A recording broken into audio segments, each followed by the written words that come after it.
right, good afternoon, everybody. We're going to go ahead and call this meeting to order. It is Tuesday, December 13, 2022, 5:03 p.m. We'll call this regularly scheduled board meeting to order. I want to say thank you for giving us a few minutes of grace while we figured out a couple of technical things.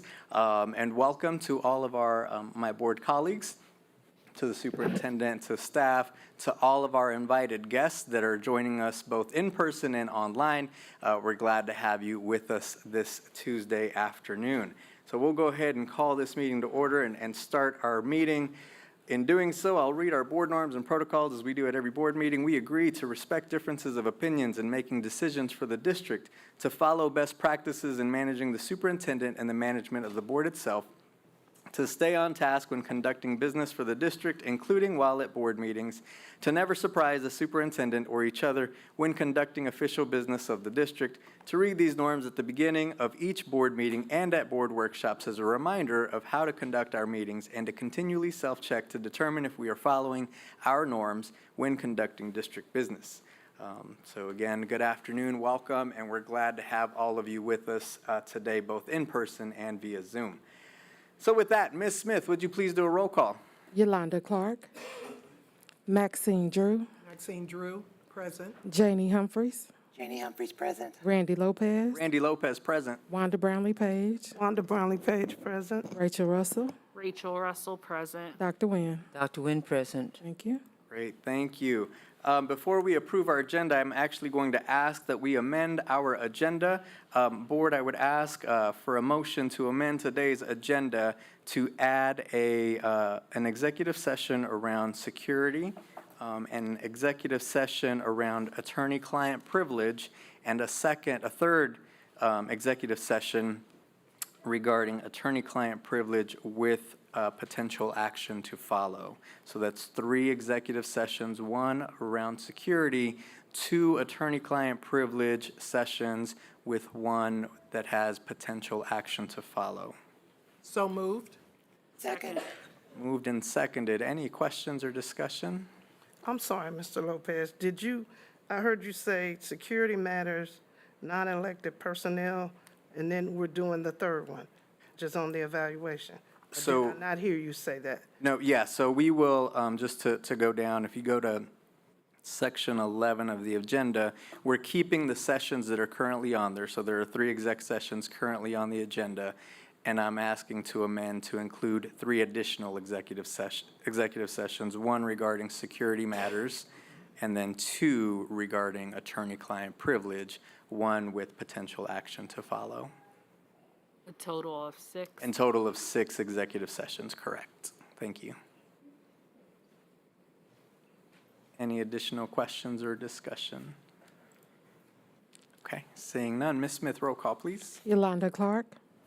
Maxine Drew. Maxine Drew, yes. Janie Humphreys. Janie, yes. Randy Lopez. Randy Lopez, yes. Wanda Brownlee Page. Wanda Brownlee Page, yes. Rachel Russell. Rachel Russell, yes. Dr. Nguyen. Dr. Nguyen, yes. Thank you. All right, thank you. Now I would entertain a motion to approve the amended agenda. So move. Second. Moved and seconded. Questions or discussion? Ms. Smith, roll call, please. Yolanda Clark. Maxine Drew. Maxine Drew, yes. Janie Humphreys. Janie, yes. Randy Lopez. Randy Lopez, yes. Wanda Brownlee Page. Wanda Brownlee Page, yes. Rachel Russell. Rachel Russell, yes. Dr. Nguyen. Dr. Nguyen, yes. Great. And Yolanda Clark. We are asking to amend the agenda, or to approve the amended agenda, which includes 3 additional executive sessions. Yes. Thank you. Thank you. All right, we're going to jump right into our agenda. First up are our awards and special recognitions. The first agenda item is our student artwork holiday card, and I'd like to introduce Jesse Graber, who is the teacher of these students. So if Jesse Graber is here, there he is, and he's coming to the microphone. Welcome, good afternoon, and thanks for joining us.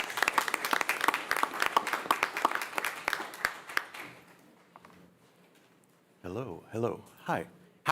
Good afternoon. My name is Mr. Graber. I'm from Washington High School. I'm happy to introduce a person who loves to be talked about. Her name is Maya Lucas. She's a sophomore at Washington High.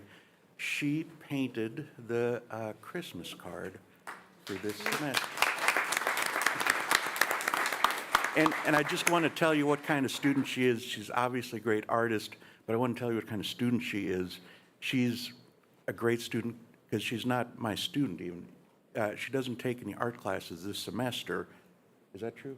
No art classes this semester. So what she does is she comes into my room, she shows me what she's working on in her sketchbook, she asks questions, and she asks for assignments and projects.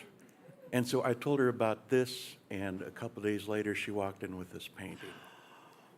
So that's my lead.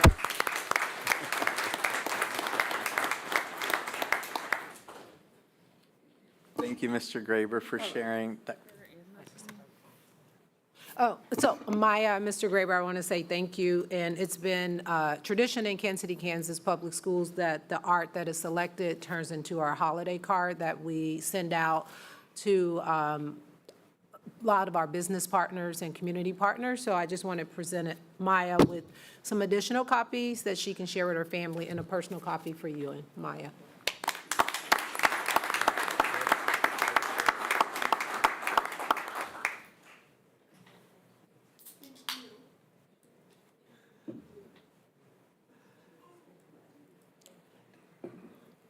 Wait, they want to take your picture. Would you mind if I took a picture really quick? Yes. And if you didn't get a chance, the artwork is up front. You can check out her artwork here. Perfect.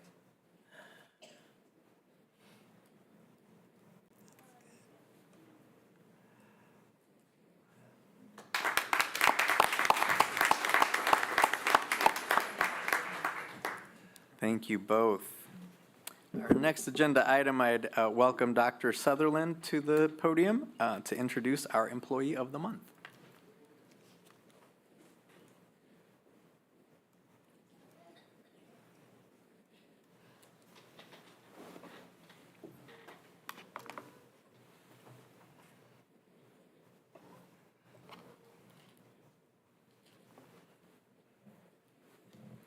To Mr. Lopez, our board president, to Dr. Stubblefield, our superintendent of Kansas City, Kansas Schools, to all of our board members, and to all who support Kansas City, Kansas Public Schools, good evening. Good evening. I have the pleasure of introducing our Employee of the Month. But first of all, I want to share that we will, after all recognitions, we will have a short break where we will capture 3 additional photos. We will have the first being with the student, the teacher, the superintendent, and the board. The second, our nominating staff and the principal will join. And our third picture will be for our families that are here to support to join the group. Thank you. At this time, I will introduce our December Employee of the Month. I would like it if Ms. Cortesia Verge could come forward.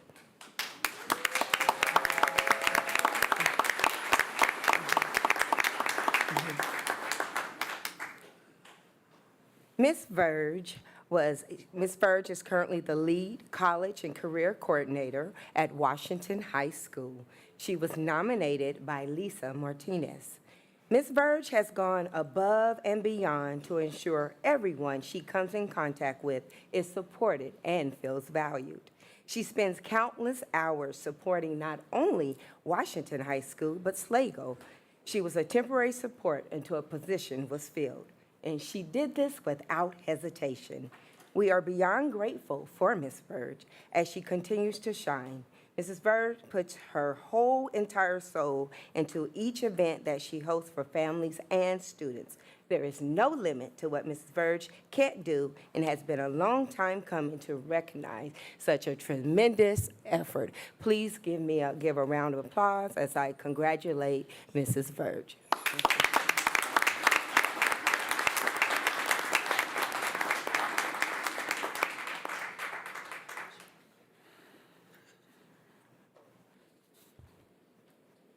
Good job.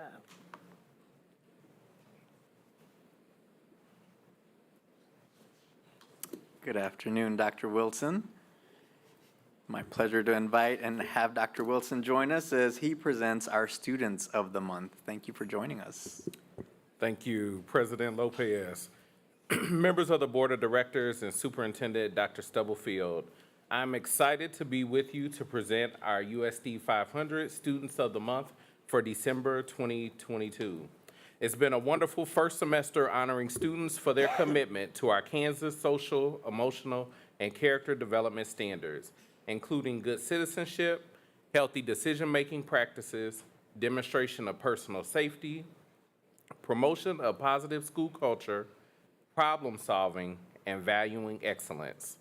Tonight is no different because these scholars are continuing the path of excellence for our district. Educational author and specialist Carol Ann Tomlinson said, "Excellence in education is when we do everything that we can to make sure they become everything they can." And we are excited for our students tonight because they are definitely a demonstration for all that they can become. Our first nominee for Student of the Month representing our early childhood is Vincent Galvan Castell.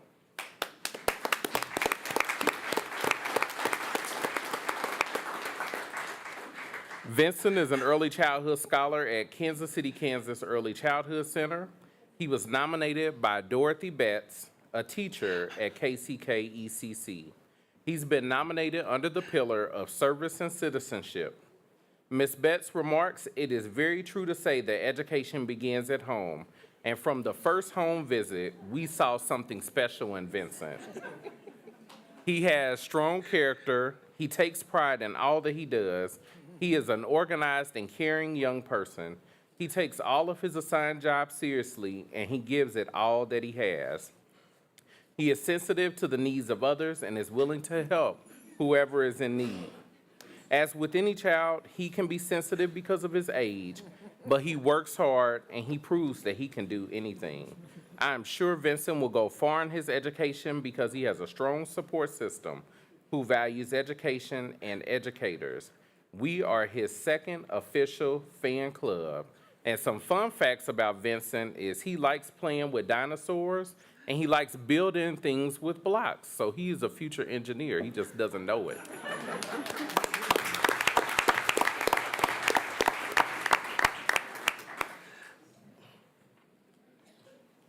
Representing our elementary student of the month is Olivia Mainapar.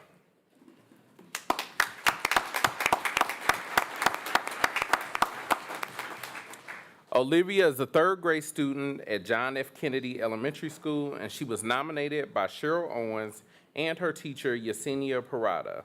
Olivia is known to be excellent in her studies, citizenship, and is always striving to do her best. Ms. Parada writes, "Olivia is an outstanding student. She is excited to come to class every day. She's very respectful to everyone around her. She's always engaged in the lessons and is an active participant. She goes above and beyond in her work and does everything to overcome obstacles. She encourages her classmates when things get difficult, and she always demonstrates a growth mindset. She enjoys every minute of being in school. She's not only highly regarded by her classroom teacher, but also in music, library, and in art. Her music teacher says she's a focused young lady. She's very responsible and trustworthy. She's respectful and always kind to others.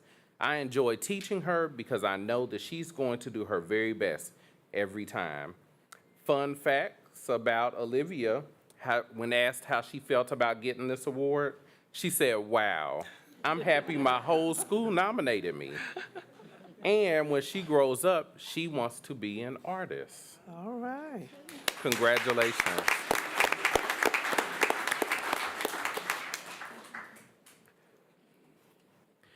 Our middle school student of the month is Kamea Richardson.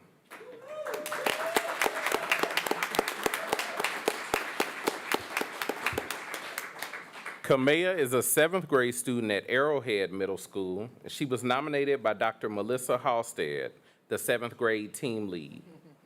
Ms. Halstead remarks, "On behalf of the entire 7th grade team, we nominate Kamea. She goes above and beyond with all of the work that's assigned to her.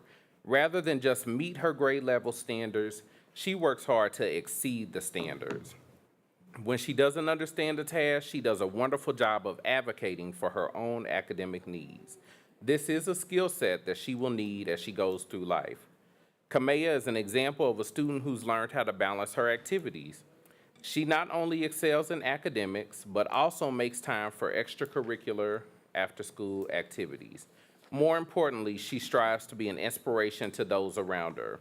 She is one of the most helpful and understanding people the team has ever met because when she needs help, she stops what she's doing and does all that she can to help those around her. Kamea has a deep understanding that a rising tide lifts all the boats.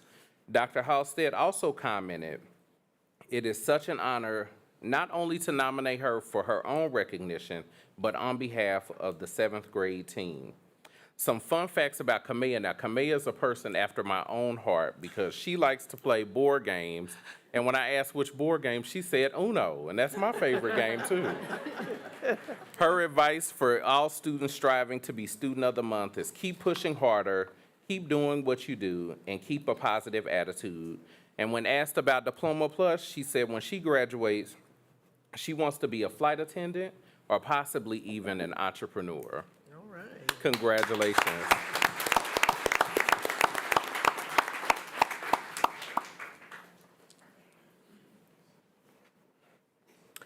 Our high school student of the month is Sean Vang, representing Washington High School.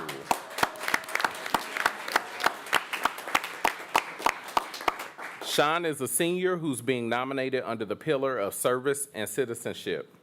He was nominated by Tanya Heinen, CTE and business instructor at Washington. She mentioned the first time she was introduced to him was in the fall of 2020 when he took entrepreneurship class. He was always prepared and on time for Zoom meetings. He showed respect, asked insightful questions, had a sense of humor, and contributed to a positive learning environment. Sean was nominated for student council this year. He oversaw the dance and the homecoming court nomination, the voting, and the crowning ceremony details. This is where Sean's amazing and selfless dedication really shined. Sean personally took it upon himself to man each of the 7 days of ticket sales in the cafeteria. He gathered the necessary materials, set up, handled the transactions, and did a master log of all ticket sales. Together, the school enjoyed record ticket sales, raising more than $4,000 at their homecoming dance. He served in the planning, organization, staffing, leading, and controlling functions of business management. Ms. Heinen not only recommends him as he represents the Student Council of Washington, but also for his service and citizenship because he is the glue that keeps us all working together. One fun fact about Sean is he is going to be an early graduate as of the end of this week.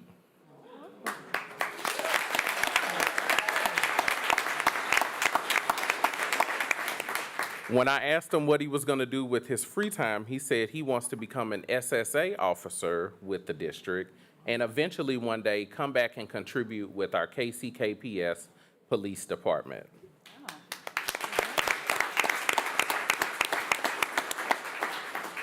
Congratulations, Sean.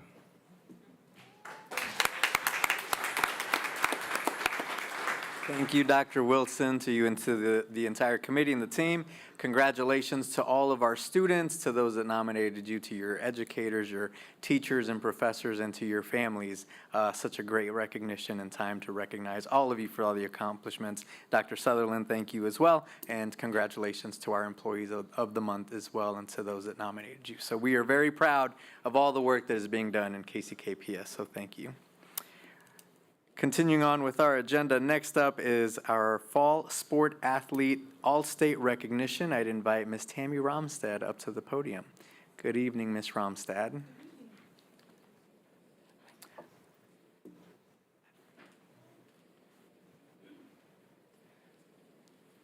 Good evening, President Lopez, members of the board, and Dr. Good evening. Stubblefield. I would like to recognize our fall sport athletes who have received all-state honors. Many of them are supported tonight by their parents, principals, athletic directors, and coaches. We do have some athletes who cannot attend this evening due to competing in games tonight. First, we'll start with Schlegel, Principal Dr. Yolanda Thompson, Athletic Director Randy Stout, Football. I know, you got to sprint across. Football, 4A, All-State, first team, defensive line, junior, Lorenzo Johnson.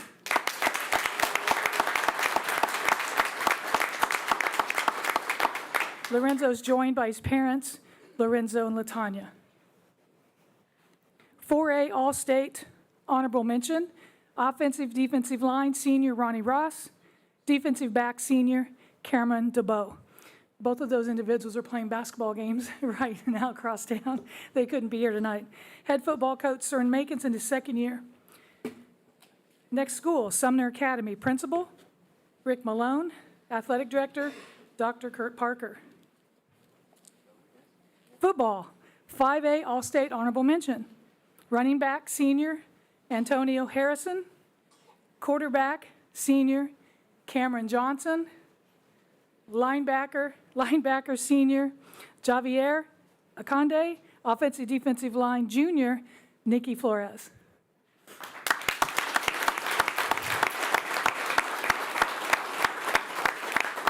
Head football coach Andrew Wright's in his 8th season. Their record was 7-3 this year, and they hosted the regional playoffs. They had a great year. Thank you, guys. For soccer, Sumner, 5A All-State first team defender, senior Hudson Bell. Hudson is joined by his parents, Derek and Crystal Bell. 5A All-State second team, forward junior Darian Gates II. Forward junior Juan Hernandez.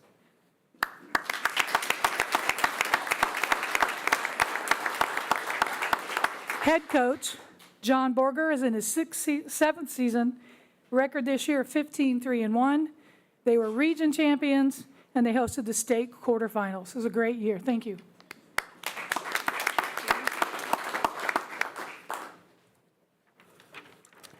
Harmon, Principal Gene Carter, Athletic Director Michael Boyda. Soccer, 6A, All-State honorable mention. Forward, junior Isaac DeVejar. Middle fielder, senior Juan Garcia Bernal. Head coach Dylan Fiegel, second year, 10-7. They hosted the first round of regionals, and all three of them had a game tonight, and they couldn't be here tonight. Finally, Washington, Principal Cole Amaya. Athletic Director Cedric Taylor. 5A, All-State honorable mention, wide receiver safety, junior Amarion Womack.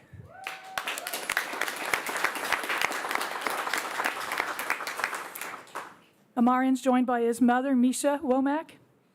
Offensive defensive line senior, Jaden Selman. Jaden is joined tonight by his mother, Deidre Barnes. Head coach, yay. Head coach Cameron Smith in his 5th season with a record of 3-6.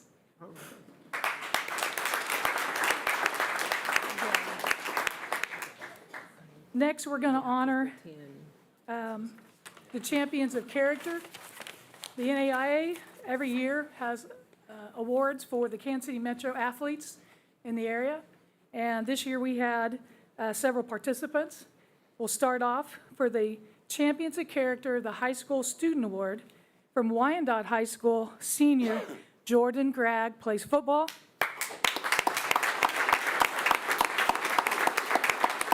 Principal Mary Stewart, Athletic Director Rufus Black, Head Football Coach Marcus Vaughn. And Jordan is joined tonight from his dad, Thomas Grant.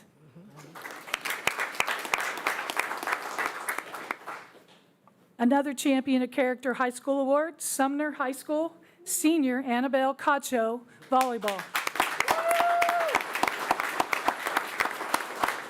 Principal Rick Malone, volleyball coach Kaylee Yessa. Annabelle is joined tonight by her parents, Julie and Bernardo Cacho.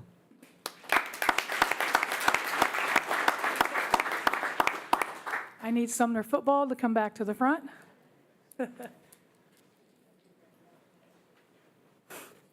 In addition to the high school student awards, we also had a team this year. a champion of character, and that was the Sumner Academy football team.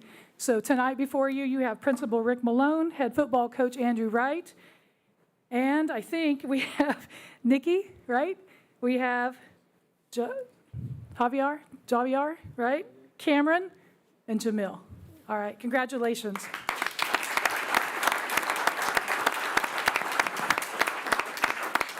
Would all the athletes, do you want to do a picture before they leave, or Yeah, so, yes. no? Yes. We'll do them And first. We'll do the student athletes Okay. first, and then we'll. they're all here. Yep, since they're all up front, Okay. so. So, since student athletes, would you go ahead and come to the front, since you're up here? We recess. We didn't get in there till,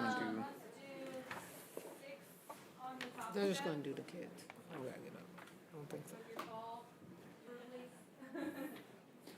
Are we supposed to all go? No. It's just gonna be them. That's perfect.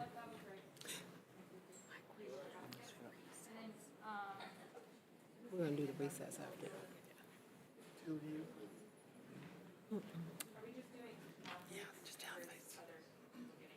We're gonna just do the athletes. Because Okay, squeeze close, please.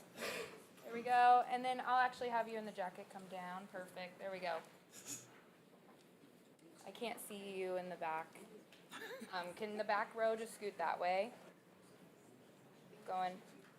There we go. Perfect. Thank you. 1, 2, 3. One more. 1, 2, 3. Sorry. Perfect. Thank you. real quick.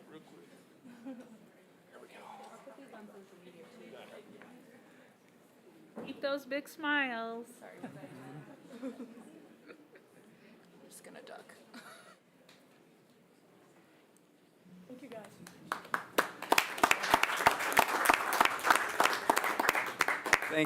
Thank you, Ms. Romstad, and congratulations to all of our student athletes, your coaches, and your families for the support and for all the great work and time commitment that you all put in. At this time, we're going to take a quick 15-minute recess so that we can get some photos with our families and students of the month. So we'll take a quick 15-minute recess. Thank you.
thank you for letting us take a quick break. We're going to go ahead and reconvene our meeting. It is 5:45, so we'll get started again with our agenda again. Congratulations to all of our students of the month and their families, to our employee of the month, and to all of our student athletes, and to everyone that supports them, and to the district for recognizing them. I do just want to give a shout out to the committee. I know Dr. Stubblefield may mention it about an event that we had this week, but just the committee that helps put that together and has lifted up our students in this way. Thank you for the work and the time that you all are putting into that.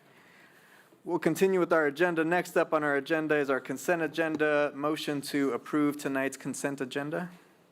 So moved. Second. Moved and seconded. Any questions or discussion? Seeing and hearing none. Ms. Smith, roll call, please. Yolanda Clark, Yolanda Clark, yes. Maxine Drew, Maxine Drew, yes. Janie Humphries, Janie, yes. Randy Lopez, Randy Lopez, yes. Wanda Brownlee Page, Wanda Brownlee Page, yes. Rachel Russell, Rachel Russell, yes. Dr. Nguyen. Dr. Nguyen, yes. Thank you. Motion carries. Thank you. Next up, we will hear from our Superintendent of Schools, Dr. Anna Stubblefield. Good evening, everyone. I just have a few announcements and reminders. First, again, similar to Randy, I want to say congratulations to the Foundation for Excellence and Dr. Jermaine Wilson and Crystal Watson and staff from the Department of Student Services and Family Support for hosting the district's first Excellence in Education ceremony. The fun-filled event celebrated more than 130 Kansas City, Kansas public school students who were nominated for Students of the Month during the first semester. So congratulations to all of our students, and they will host another one in the spring for those who are nominated next semester. I would like to take a moment to congratulate Anastasia DeGaldo, an 8th grade Eisenhower Middle School teacher, for being named the 2022 Latinx Educator of the Year. DeGaldo has been with Eisenhower Middle School for 5 years and has stepped into several different roles. She was nominated for the award by several of her peers who firmly believes she embodied the honor. Congratulations to you. More than a dozen very talented high school students from Kansas City, Kansas Public Schools have earned an art scholarship. The scholarships came from Kansas City, Kansas Community College and were based on art portfolios submitted by each student. Students earned anywhere from $1,500 to $500. Congratulations to all those students from Washington, Wyandotte, Sligo, and J.C. Harmon High Schools.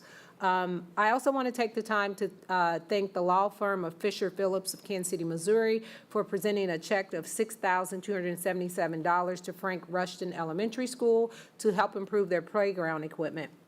Principal Janelle Waters, her students and staff were all grateful for the donation.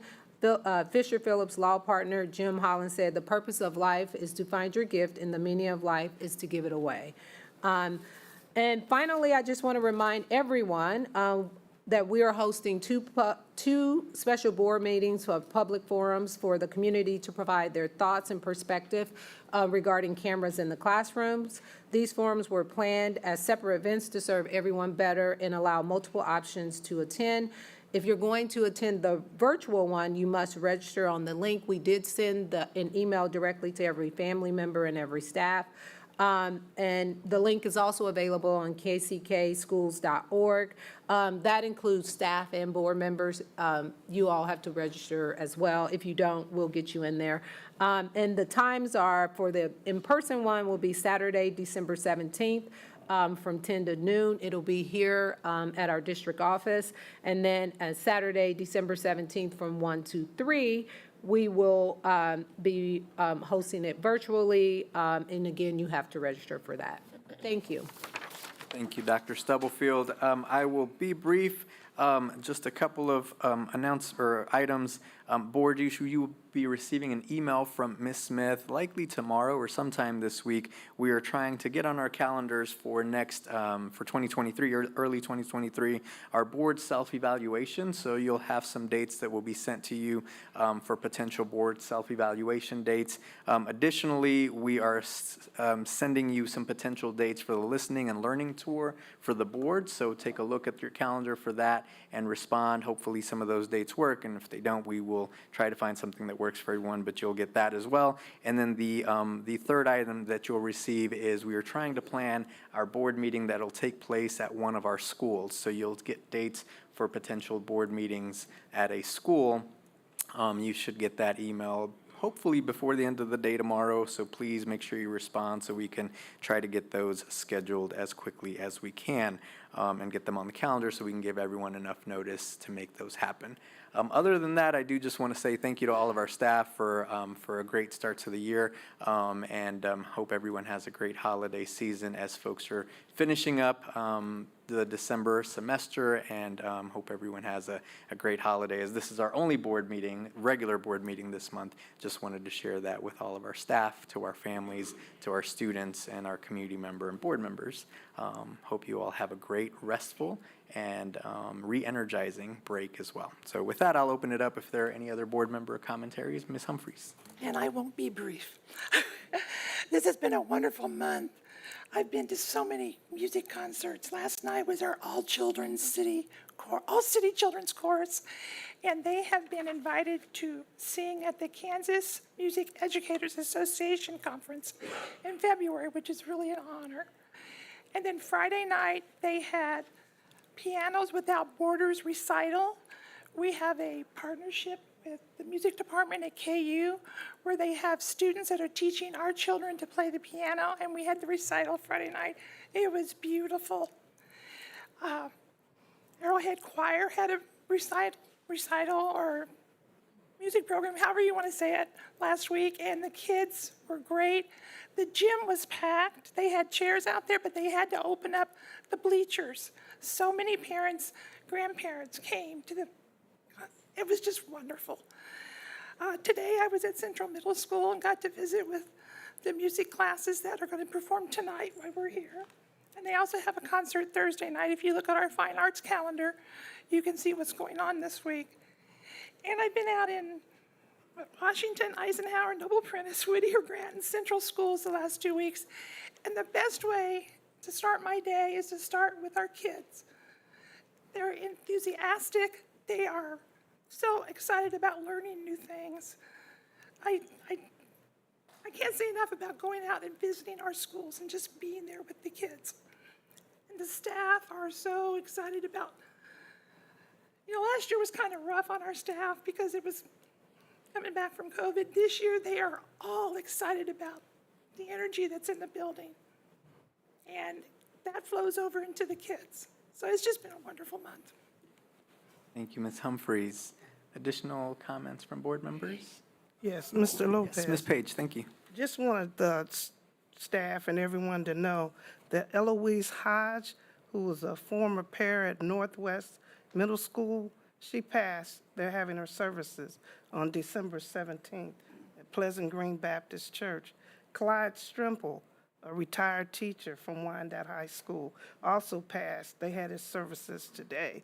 And Stan Jasinskis, a former teacher at Wyandotte, I didn't realize, but I found out he passed this summer. So we have a lot of great people who've given a lot, that sometimes we don't always get to say this, but when we can, say something about them, because they gave a lot to the district. Absolutely. Thank you for bringing that to our attention, Ms. Page, and our hearts and prayers go out to the families of those who have passed. So thank you for sharing. Yes, Dr. Nguyen. Thank you, Mr. Lopez. Just a notice to the board, as well as the public, to look on the website. There are some very detailed minutes of the Finance Committee meetings. And because of the holidays, there will not be another Finance Committee meeting until January 17th at 4:30. But the Finance Committee will start looking at budget items in January. Thank you. Thank you, Dr. Nguyen. All right. Thank you all. Again, you all continue to be busy, so we appreciate all the time. Next on our agenda is our community comment section. Just a reminder of our policy for community comment. Anyone is welcome to give comment during a board meeting. Please just make sure you reach out to our board clerk to sign up no later than the Monday at noon before the board meeting, and we will get you on. And please make sure that our board clerk has your information so that we can keep track in our board clerk log. You do have 3 minutes to speak. Your time will start after you give us your name, and we'll end at the 3-minute mark. You should have a timer up at the podium. So thank you for those that do sign up to speak. And so we'll go ahead and get started. First up, I would call on Mr. Craig Kruger. If you are here, please come forward. Thank you.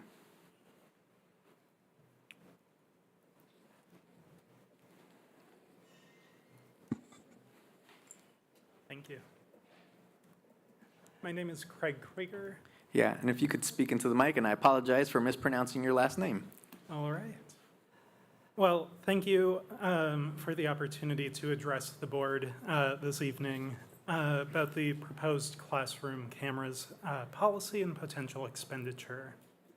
My policy recommendation this evening comes from my own experience as an educator in Kansas City over the last 6 years. And also from my experience as a parent of 2 students at separate high schools within the district. As I go through my proposal this evening, I hope to highlight the need for the board to place emphasis on the perspectives of your teachers as you consider this topic. By virtue of their proximity to students and their daily interactions with students and their families, I think our teachers are really in a prime position to inform us of student safety and instructional needs. I distributed an article this evening, and in his 2002 article, Bridging the Gap Between Standards and Achievement, Richard Elmore, professor at Harvard Graduate School of Education, gives some insight on some often overlooked components of accountability that would raise student outcomes. Elmore writes, accountability must be a reciprocal process. For every increment of performance I demand from you, I have an equal responsibility to provide you with the capacity to meet that expectation. I think as the Elmore article highlights very concisely, teachers drive instruction, and if we expect them to do more in the classroom, we need to meet that with the requisite supports. And so the $6.8 million in spending required to fund the classroom cameras, I think would be much better spent if we instead allowed teachers to give more insight. And so I hope to propose an alternative approach that we could take with this policy. I think we could still designate a portion of those funds for some classroom cameras. These could be mobile cameras, cost about $200 to $300 each, that faculty could use in partnership with their instructional coaching staff. This would still give them the opportunity to become reflective practitioners by using video of themselves in the classroom. At the same time, I think having spent some funds towards that purpose, we could also establish a classroom grant program where teachers highlight some of the most impactful instructional resources and curriculum materials that they need to drive their own classrooms forward. Within my proposal, student safety could still be maintained as a concurrent priority, as has been Mr. stated. Krager, I'm sorry, and your 3 minutes are up, but I would really appreciate if you wouldn't mind emailing your proposed ideas Sure. To Ms. Smith, and then she can send that to the full board if you would be open to that. Could I request like a 30-second extension? I've got one more paragraph. Is there a motion to allow for an extension? So move. Second. Moved and seconded, thank you. Ms. Smith, roll call, please. Or any questions or discussion, I'm sorry. Okay, Ms. Smith, roll call, please. Yolanda Clark, Yolanda Clark, yes. Maxine Drew, Maxine Drew, yes. Janie Humphries, Janie, yes. Randy Lopez, Randy, yes? Wanda Brownlee Page, Wanda Brownlee Page, yes. Rachel Russell, Rachel Russell, yes. Dr. Nguyen. Thank you. Great, thank you, and your time will start when you go. Thank you. Okay, thank you for this extension. So meeting that student safety need, as has been proposed by the classroom camera policy, I think we could use a portion of these funds, again, after impacting those 1,600 classrooms with those grant funds and the instructional materials, by allowing our building staff and our teachers to come up with some of the highest priority student safety needs within our buildings. Some staff have already identified priorities, such as installing alarm systems at aging facilities with multiple entrances as a potential need, or we could consider projects like providing each staff member with a mobile panic button. Things like this would better meet that need, and I think would be a much better use of our funds. Thank you again for allowing me this time to speak and considering my recommendations. Thank you so much. Our next community comment will come from Ms. Angeline Howell. Ms. Howell, if you would come forward, thank you.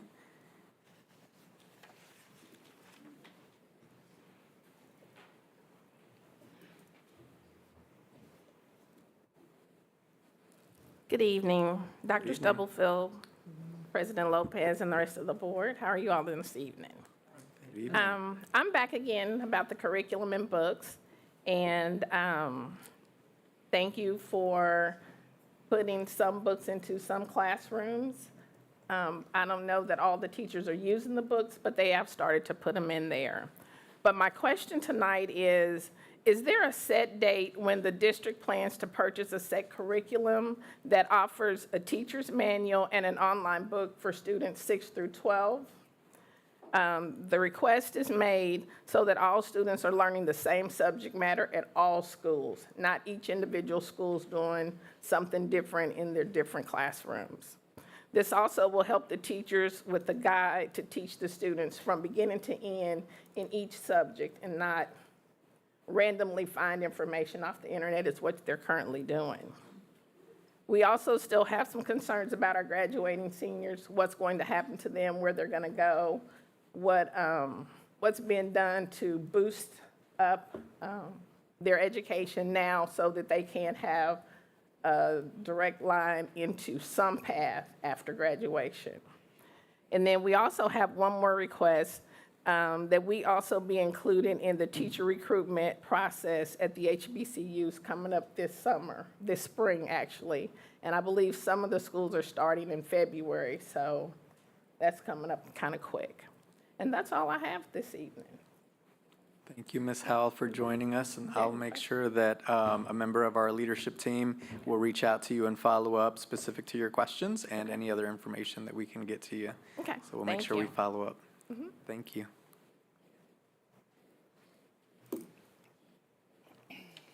Okay. All right. Our next agenda item, item number 6, is an update from our library director, Ms. Carol Levers. I'd invite Ms. Levers up to the microphone. Good evening, Ms. Levers. Thank you, Mr. Lopez. Good evening, board. Good evening, Dr. Stubblefield. Good evening, our community at large on Zoom, and also to staff. Tonight, we will be sharing an update on the progress of our strategic plan, but before I do that, I would, first of all, greet all of you and wish you happy holidays and Feliz Navidad, and also Merry Christmas. And then in front of you, I've left a little printout that the foundation, the Kansas City, Kansas Public Library Foundation has asked me to share with you. There was a question that some board members needed to know who they are, what they're doing, et cetera. And I'm not going to go through the whole thing, but it's just the mission is on there. The mission of the Kansas City, Kansas Public Library Foundation is to promote, advocate, and invest in increasing usage of the Kansas City, Kansas Public Library to enrich the lives of everyone in the community.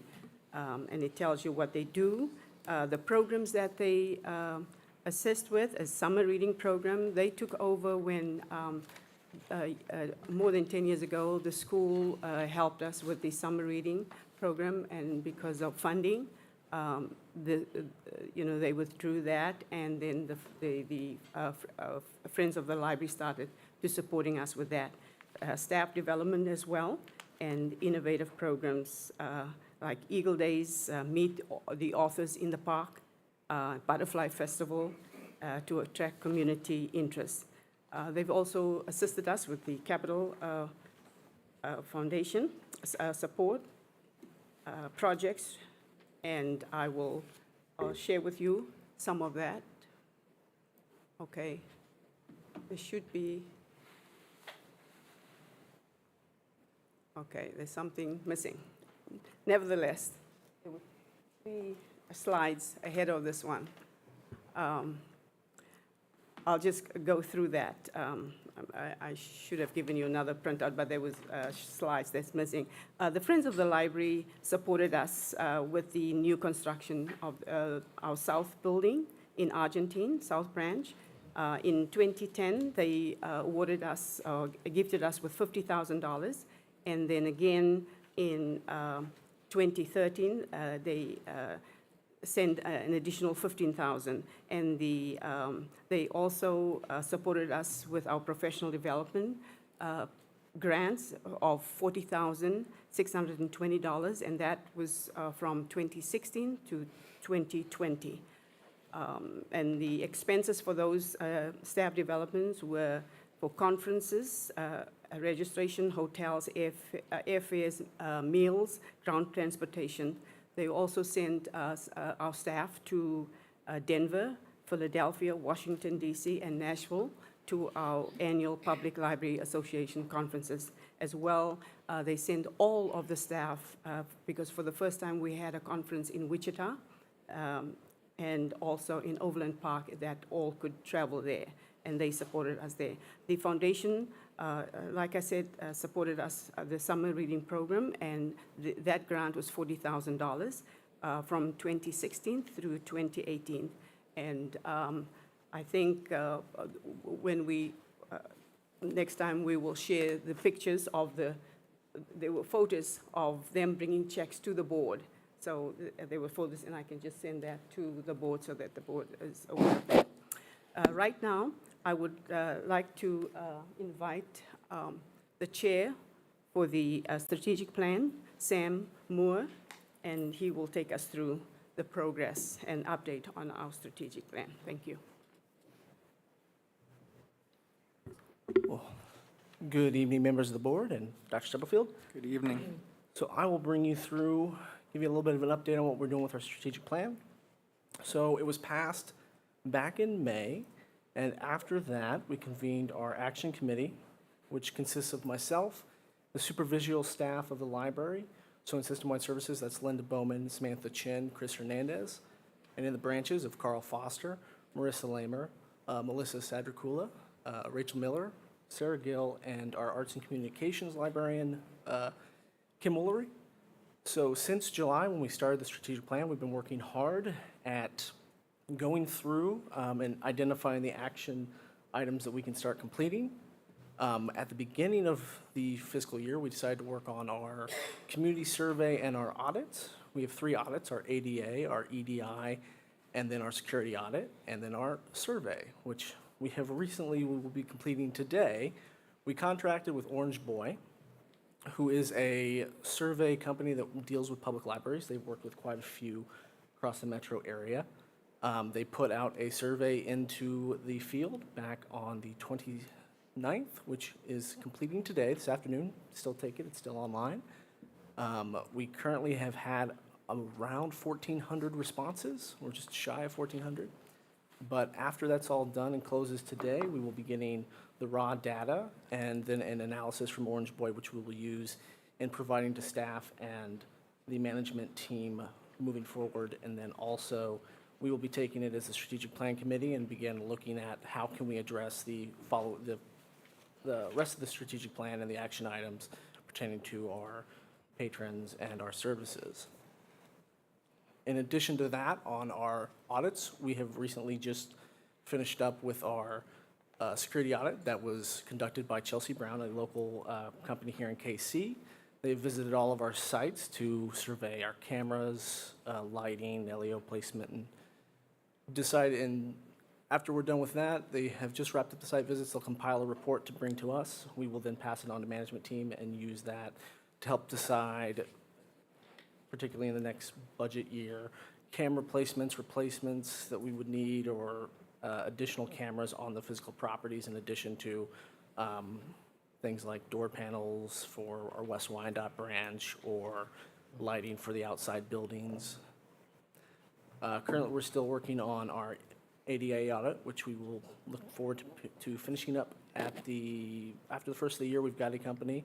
We're just waiting to kind of get the ball rolling and get the site visits scheduled. On the EDI audit, we have met with the DEI department here at the district, and we will meet with them again in January to walk through with us how we're going to be completing that. In addition to those, which we're kind of using to gather the raw data so that we can begin looking at the rest of the strategic plan and the action items, we've been focusing on the staff ones, which is all of our goal 4. Recently, we have just developed a committee that will help us to plan all of our in-services moving forward. We've had bits and pieces of this in the past, different committees, and they've had varying successes. And currently, our management team's been working with HR to plan it. But we've got a committee now of members of the action committee in addition to HR and our training specialist that planned our last one back in November. We got a lot of great feedback from our staff who quite enjoyed it. We had a speaker, Vera Elwood from the University of Missouri, who spoke with us on welcoming members of the community with disabilities and providing more services to them. In addition, we had a bunch of breakout sessions that focused on training, a nice little trivia game. We had a meeting of all of the various departments throughout the organization together with their corresponding folks at their different branches. It was really a great opportunity for us to all come together as a staff, and the staff quite enjoyed it. We're looking to start planning our April one in January, where we'll look at bringing some other staff members on board for the committee and getting the ball rolling on that. Finally, on the last part of our kind of staff one that we've completed so far is the standardizing opportunities for staff feedback. Again, much like with the in-service committee, we've had various different kinds of things that we've done in the past. Most recently, a staff satisfaction or a staff suggestion box. But they've all kind of worked to various degrees, and we decided to take a look at what we have done in the past and see what were the issues with it, and seeing how we can fix some of those issues. And what we've come up with are a two-pronged attack. We've got the boost box, which is kind of like the staff suggestion box that we had previously, but what we've been doing with it is it's not going to be anonymous, much like the staff suggestion box is. The idea for us with this boost box is that we have ideas that the staff want to bring forward to us, and the committee, which is made up of members of the various branches at different levels, from supervisors to managers to members of the staff, can take those suggestions and get them to the departments within the library that need to hear them or can push forward and achieve some of these goals.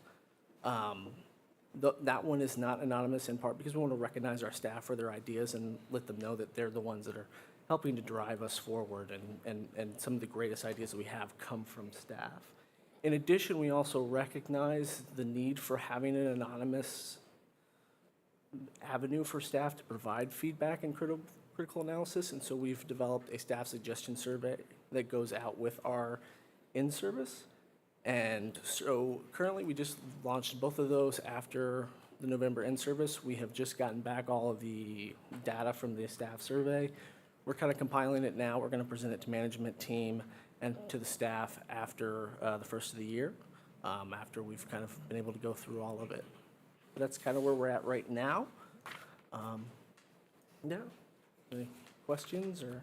Thank you. Questions, Ms. Page and then Ms. Russell. Okay, I have two. Sure. The first one deals with the Orange Boy survey. Yep. When the survey, I haven't seen it, but I was just wondering, does it ask questions about funding for the new libraries? Are because I went to some of the earlier meetings. They never really talked about funding. It was like, what do you want? What would you like to see? There's nothing wrong with that, but somebody has to pay. So I didn't know if you included questions about funding in your new survey. Oh, we didn't in this Orange Boy one because this Orange Boy survey was geared at instead of just being Maine, but the whole system the system as a whole. So it's more addressing programs and why are for instance, why might some folks that aren't coming to the library, what can we do to get them back into the library? So instead of being focused on Maine, it was focused on the entire system as a whole and what we're providing. And then second question, you said for item 3, the goal is to provide a library space that would be functional, safe, and welcoming.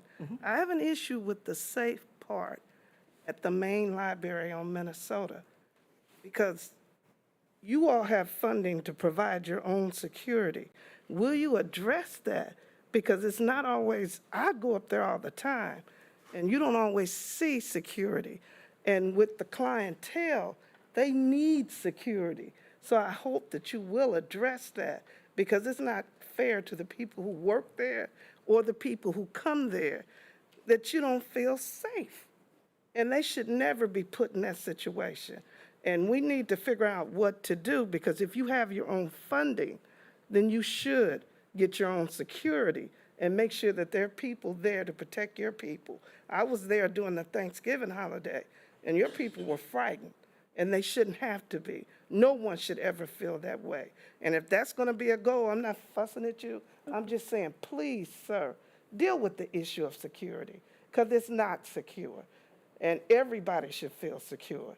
So that would be my concern. If this is what this committee is going to do, let's reach out. Let's see what we can do to provide the best security. If you have the funding and your money goes towards security, then it should make sure that the people are secure who come there to participate as well as work there. And no one should have to feel unsafe. Please. Yes, and as I work at the main branch as well, so part of the security audit with Chelsea Brown, and I know at Maine is, because I was with them when they were doing the audit as well, is looking at, for instance, that front where the LEO sits. Right now it's set to the back. It's not really, he's not a presence that can be seen, but in addressing some of the issues at Maine, I don't want to get into the new main project or anything, but as far as what we have with the existing main project, or the existing main with Laura as well can speak to this. So part of this survey is going to allow to give her some of the data from the security folks who, this is their job, is, you know, that they can provide to us, you know, hey, you know, this is a security hole that you've got in this particular area. This is a place where maybe you might want to move the LEO so he has better coverage. That's what's going to come from this survey, and allow for her to use her budget when we get to the budget process where we're negotiating all of that. Give her the suggestions that she can then take and make those accommodations as need be to that building that's current. Okay, I respect that. I understand that, being in a position, but the people aren't there at all. That's what I'm talking about. So could you add that to your list of concerns to make sure that somebody's there? Yeah, Yes, definitely. That's something that Okay. Carol and Laura and I have talked about quite a bit at Maine. If I may, myself and Nicholson, no, we've been. Carol, if you could speak into the I'm so mic, sorry. that would help. Thank you. I apologize. I have been in communication because of the issue, and we know because we work there, so we are aware of that. And there's a need for more LEOs, and he struggles to have enough LEOs in the schools and to accommodate the main library. He's given me quite a few options to call different companies so that we can go out and secure our own securities. The companies cannot accommodate us because they cannot do 7 days a week, 12 hours a day. They have a problem also securing LEO. So we are in the process, you know, looking at alternatives. We've had this problem for quite some time, so it's not Okay. something we are. No, I know it's not anything new, but let's not wait till something happens. No, And then I let's be understand. proactive. Yeah, and that's let's the make reason. sure, because you put on your paper, I didn't make it up. Number 3, your goal is to make sure that it's functional, it's safe, and it's welcoming. It's not truly safe. Let's see what we can do to really make sure that people are safe. You deserve to be safe. Your patrons deserve to be safe. anybody who works there. Let's do whatever we can. That's all I'm asking. Thank you. And let's not put it off. Let's make sure we keep people safe. Thank you, Ms. Page. So And we'll continue the doing that. conversation around Thank you. security, and I know that's a conversation that we need to continue, and as a board, we oversee and share a security, our police department with the library. So I agree that safety and security is important, so we want to make sure that we have the conversations with Chief and the rest of the staff. Ms. Russell? Thank you. So I just wanted to also, I have two questions. My first question is goal 3. I understand the security piece. I understand why that's a part of the goal. Are there other components around functionality outside of the security? Are there other pieces that we're looking at when we say our library spaces are functional, safe, and welcoming? I got the security part, but I'm talking about the culture when I walk into the building. I'm talking about the seats, the chairs that I'm sitting in. Are we thinking about those as well when we talk about this and this objective? Are there additional objectives? I don't have the full report in front of me, but. Yeah, so for instance, we would look at in our ADA audit and our EDI audit, addressing some of those as well. Within the larger scope of the strategic plan, there are action items that address those kind of issues of seating and different things we can provide physically at the locations to make them more welcoming. And I also just want to express, we talk about living in a diverse community. We talk about in our school buildings, over the last 5 to 10 years, we've seen things offered in different languages. The welcome sign is in multiple languages. And so I think those also offer a sense of welcoming environments. And so I just wanted to make sure that that was there. My other question was around the staffing component. This survey, does it take into account culture and climate as well? I know that we are planning to do on our end stay surveys. How does that fit into, because people can have ideas all day. People can have suggestions, but then how do we also address like making sure that our staff are getting what they need to make sure that they stay at the library system? How do we do that piece? Yeah, so within that survey that we sent out, that is actually part of the key thing that we incorporate into that survey is we want the honest feedback from our staff of what is it that is keeping you here? What is it that might have you want to leave? In addition to that, we're also under our goal 4, we do have an action item that deals specifically with stay and exit interviews and how we handle that. But no, yeah, the staff satisfaction survey, that's part of the key of what we meant by satisfaction is what is it that we want your honest feedback as far as what's keeping you, see kind of a temperature of where morale is within the staff. Thank you very much. No problem. Thank you, Ms. Russell. Additional questions? Thank you for the information. Would entertain a motion to accept the report from the library director? So move. Second. Moved and seconded. Questions or discussion? Seeing none, Ms. Smith, roll call, please. Yolanda Clark, Yolanda Clark, yes. Maxine Drew, Maxine Drew? Yes. Janie Humphries, Janie, yes. Randy Lopez, Randy, yes. Wanda Brownlee Page, Wanda Brownlee Page, yes. Rachel Russell, Rachel Russell, yes. Dr. Nguyen. Thank you. Motion carries. Thank you. Our next agenda item, section board, is section 7, board updates and approval.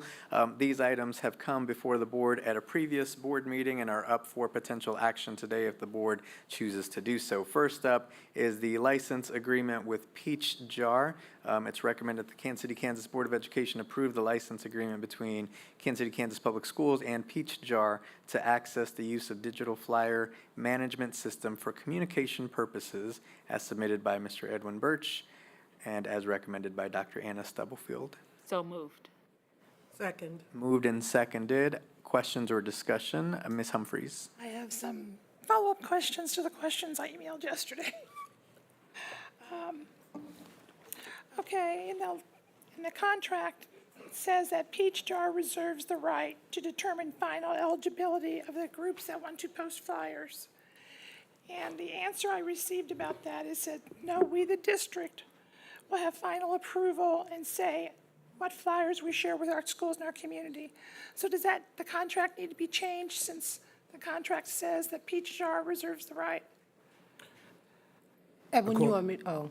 Yeah, go ahead. So any flyers that come, we will send to them, but if they see something that's discriminatory, something that will make them, put them at a legal, like say if it slipped through us, they can tell us, we can't post this on our platform. But they are not, we filter to them, and then if they have some red flags from their legal side, they can say, hey, we can't put this because it's promoting something that is, that can get them in So legal. they really don't have the right to determine final eligibility then?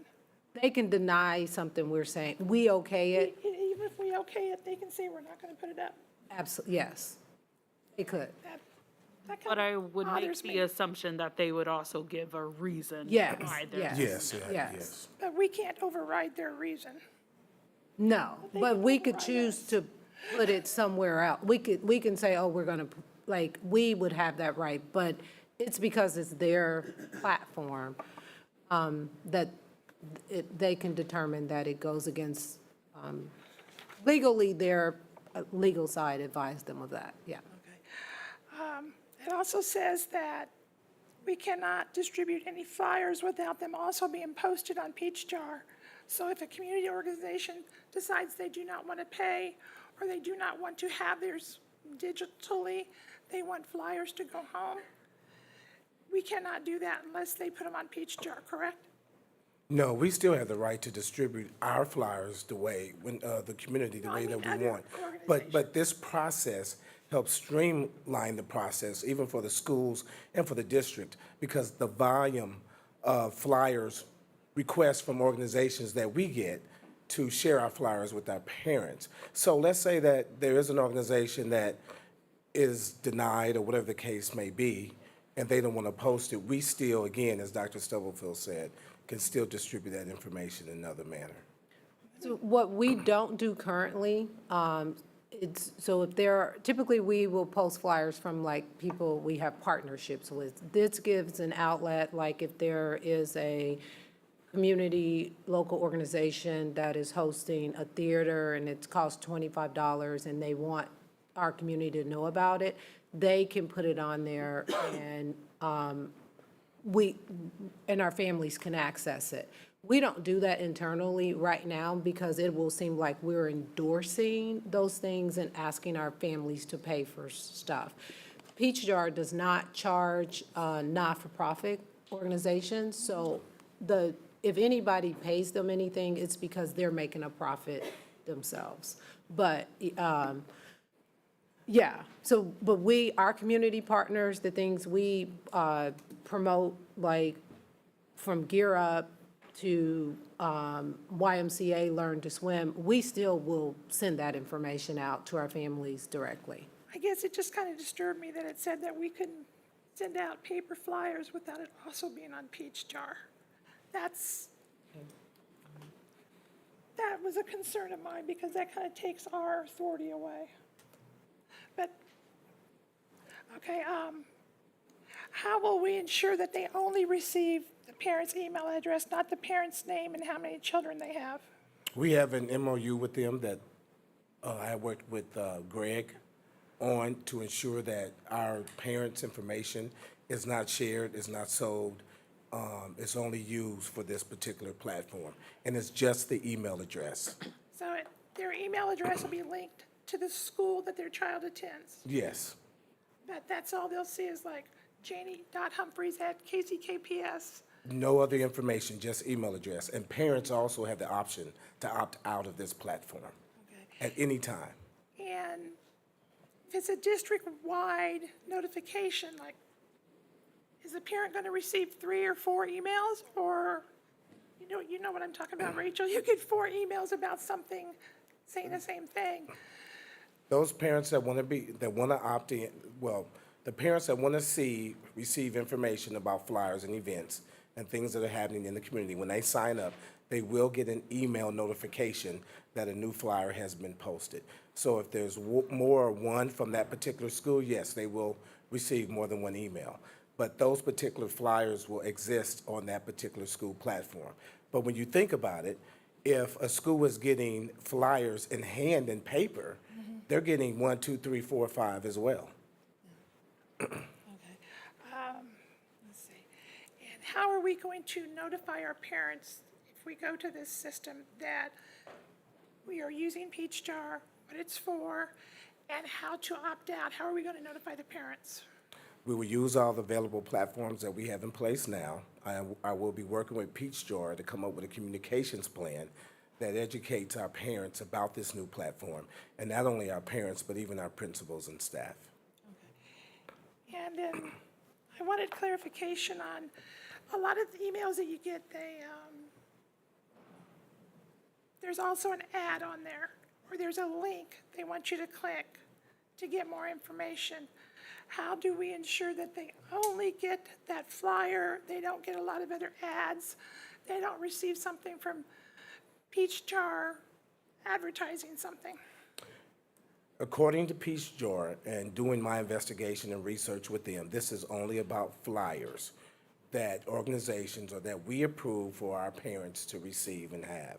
If there was an issue and that came up, then my office, myself and my office would address that. But there's no indication that their addresses in this platform will be used for advertisement. The only advertisement could be is what's on that flyer that is posted for parents to be part of, or if there's a service or program that they want to be part of. And I could, right now, parents get a lot of flyers, but is this going to increase the number of flyers so that a parent who may have got 3 or 4 flyers a week is now going to end up with 15 or 20 emails? I'm just wondering if you've researched how other districts have gone. Have they ended up with more? I have talked to communications director in the similar size school district, St. Louis, as a matter of fact. And they also talked about their experience with getting numerous requests to distribute flyers within their schools. They say this particular platform has been really good to have because it helps monitor all those flyers. You see them that are posted. Parents can easily access those flyers online. And then again, if they don't want to be part of it, if it's too much communication, then they can opt out. And I do want to make sure that if other folks have. one more, just one Okay. more. Thank you, Ms. Humphries. And you did reassure us that they cannot use those email addresses for anything else. Yes. I spoke with Greg O'Heen and we worked and talked about that and we put that in the MOU, in the agreement with Peach Jar. Okay. That's correct. Thank you. Good follow-up questions, Ms. Humphries. Any additional questions or discussion? Yes, Ms. Russell? Sorry, I didn't ask this question earlier. This is only a 1-year contract at this time, so from now until end of starting on Next year? end of next year? So we're on a 1-year time period, and then we can Yes, reevaluate at that time. That's correct. Get feedback. Right. Thank you. Thank you. Thank you. Additional questions? Hearing none, there is a motion on the floor to approve. Thank you. And a second. Ms. Smith, roll call. Yolanda Clark, Yolanda Clark, yes. Maxine Drew, Maxine Drew, yes. Janie Humphries, Janie, yes. Randy Lopez, Randy Lopez, yes. Wanda Brownlee Page, Wanda Brownlee Page, yes. Rachel Russell, Rachel Russell, yes. Dr. Nguyen. Dr. Nguyen, yes. Thank you. Thank you. Our next agenda item is the Pathways to Corrections Cadet Program. It is recommended that the Kansas City, Kansas Board of Education approve the MOU between Kansas City, Kansas Public Schools and the Kansas City, Kansas Police Department and the Unified Government of Wyandotte County and Kansas City, Kansas for the 2022-2023 school year as submitted by Dr. Danita Fernandez Flores, Dr. LaShonda Bilbo Irvin, Dr. Judith Campbell, and by Dr. Anna Stubblefield. So moved. Second. Moved and seconded. Are there questions or discussion? Yes, Ms. Russell? I just want to say that I'm excited for this opportunity for our students. Out of respect for the board, I will continue to ask that things be provided in a timely manner. The conversation for this item begun quite some time ago. I do not want us to continue a practice where we are getting things and rushing them. And so while I am very supportive of this, I also just want to note that this came as a surprise with very little time to ask questions or to understand. I don't want to stand in the way of things happening for our students, but I want that to be noted. Thank you, Ms. Russell. Additional questions or discussion? Seeing none, there's a motion on the floor and a second. Ms. Smith, roll call, please.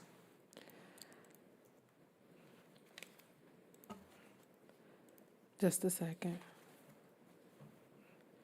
Yolanda Clark, Yolanda Clark, yes. Maxine Drew, Maxine Drew, yes. Janie Humphries, Janie, yes. Randy Lopez, Randy Lopez, yes. Wanda Brownlee Page, Wanda Brownlee Page, yes. Rachel Russell, Rachel Russell, yes. Dr. Nguyen. Dr. Nguyen, yes. Thank you. Motion carries. Thank you. Our next agenda item is are the board's legislative priorities and platform. Hopefully, board, you had a chance to review those. It's recommended that the board approve our 2023 legislative platform. So moved. Second. Moved and seconded. Any questions or discussion? Yeah, I have one. Yes, Ms. Page. Okay, the gentleman who had previously been our representative in the legislature, is he no longer doing that, or will we have someone else? I know he had some health issues.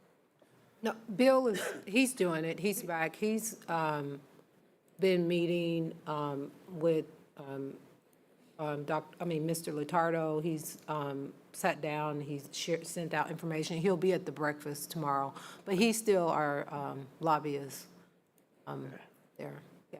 And somebody, I don't think he could be there, but when we discussed it online, there was a representative from his office, right?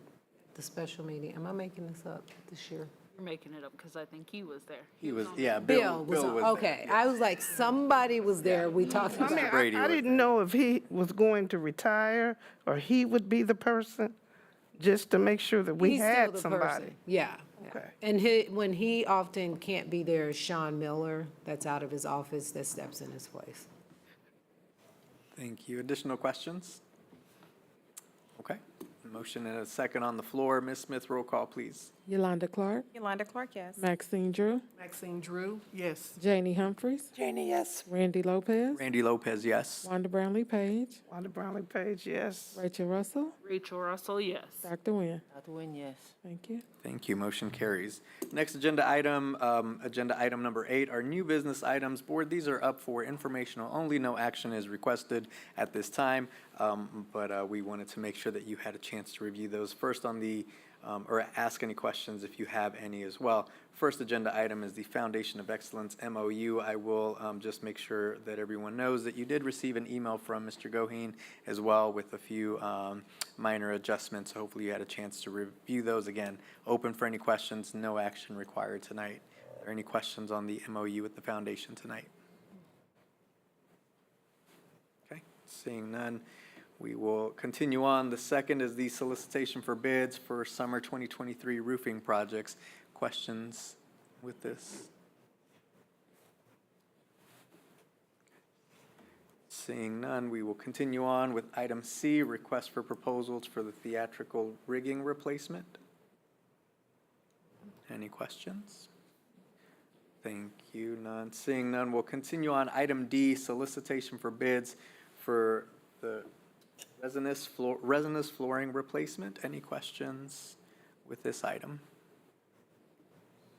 Okay.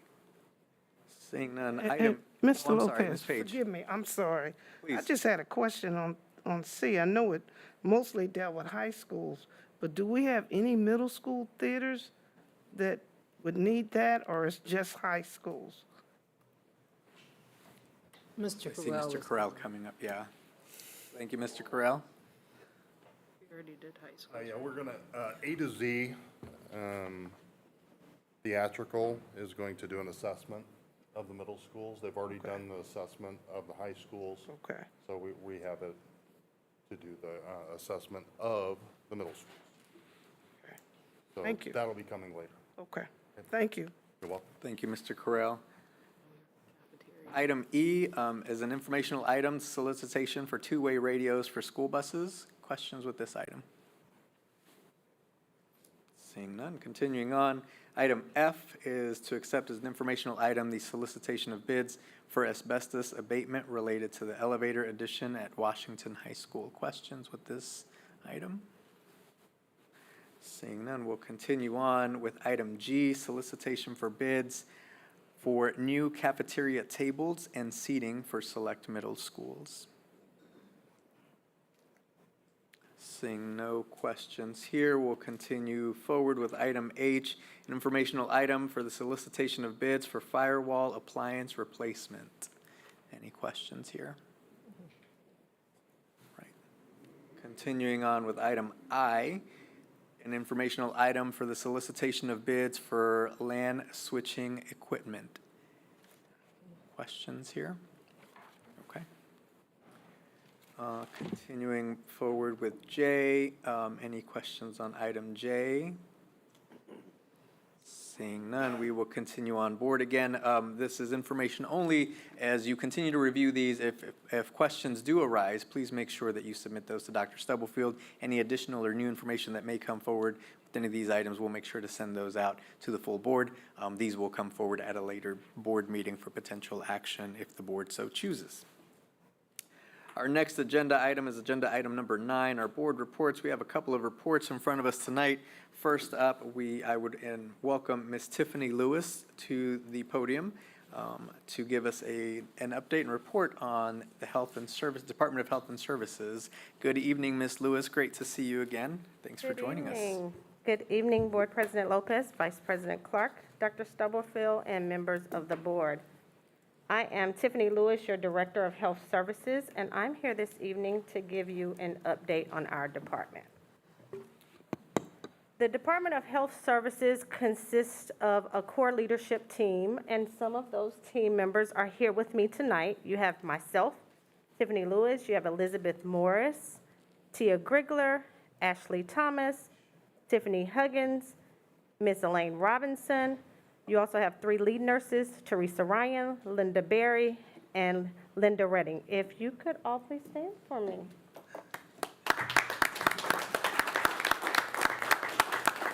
Thank you. We also have 21 district nurses in our department, 54 agency and contract staff, and 8 health office aides currently.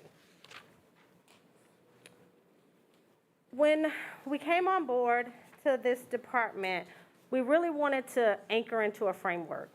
So we anchored into the 21st century school nursing framework. This guides our nursing practices. The health service team uses this framework in everything that we do every day to improve collaboration, student health, outcomes, which will help better health and better learning.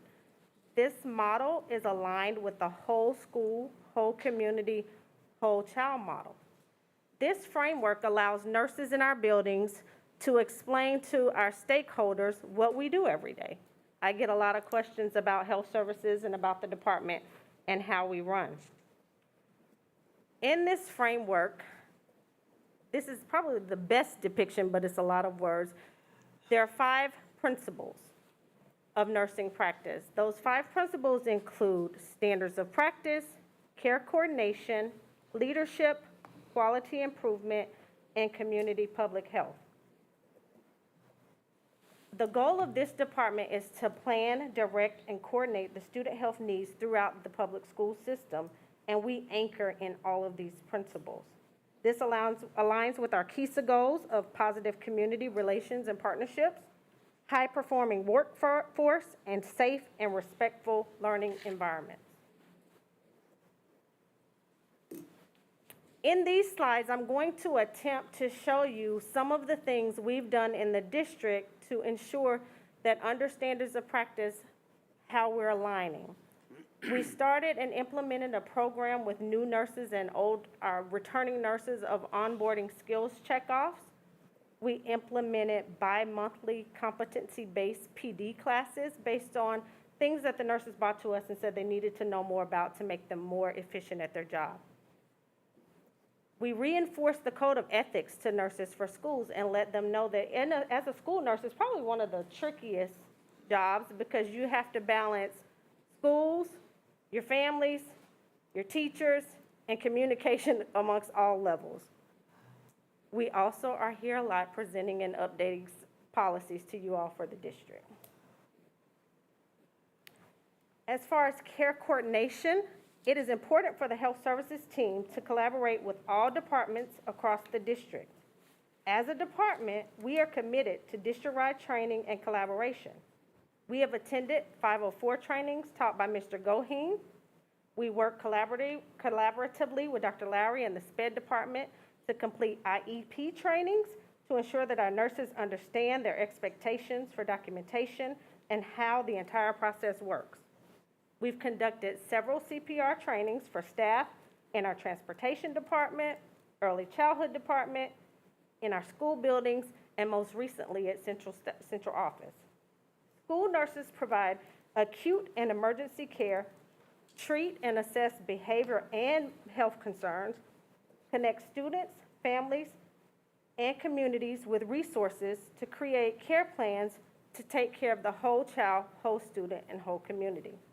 We've done this through providing seizure training classes to our transportation department, in our school buildings, and for our nurses, to teach diabetes educations in our school buildings to our school nurses, and to provide extra reinforcement with asthma education. Leadership. The group of ladies that just stood up with me really work hard to advocate, get new technology and policy development, and attend conferences to make themselves better. One of the ways that they have advocated is for standardization of processes across all buildings. Examples include standardized forms for subs to use, learning contracts, and standardization of charting in IC, Infinite Campus. All nurses at the beginning of the year, through collaboration with TIS, receive new computers to enhance clinical efficiency. The board approved our Narcan policy on November 15th, and training started December the 7th. Some of our nurses that attended the statewide conference were taught disease reporting, diabetes management control, and how to deal with conflict. We also deal with quality improvement. We look at monthly Infinite Campus audits. We pull 5 student records that have gone to the health office from every school a month, and we look at how do they chart? Did they complete an injury report? Did the injury report match what was in Infinite Campus? Are the medications correct? Are the immunizations up to date? We'll look at all different things and then sit down with the school nurses at the building level and talk with them about what's missing, what needs to be done differently, and how can they correct it. We created a staffing acuity map. That map shows us the district at a glance. We use it for our SPED department and for our nurses to put the highest level nurses needed at each of our buildings. Our buildings are staged as either red, yellow, or green. A red building, meaning they need an RN in that building. That building we will not put any degreed nurse less than an RN there. If they're yellow, that means they need possibly an RN or LPN based on the health needs. And if it's a green building, we can put an LPN or health office assistant to take care of the needs of those students in that building. We do quarterly review of processes and procedures, and we work with our executive directors and building principals to give clinical feedback for the nurses in the buildings so that the administrators can have good, efficient performance appraisals.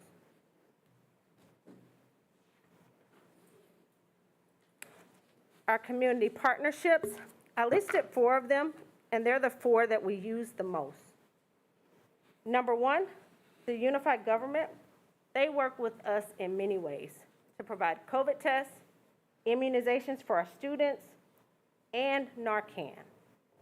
SWOPE, they work primarily with our early childhood kids, but we do have families in the K through 12 program that use them for primary, dental, vision, and hearing tests at all their locations. We use Vibrant, who does our comprehensive screenings for students. They've worked in conjunction with the health department to provide vaccine clinics, and they also work to do our childhood COVID immunizations. The most recent one is KCU Score One for Health.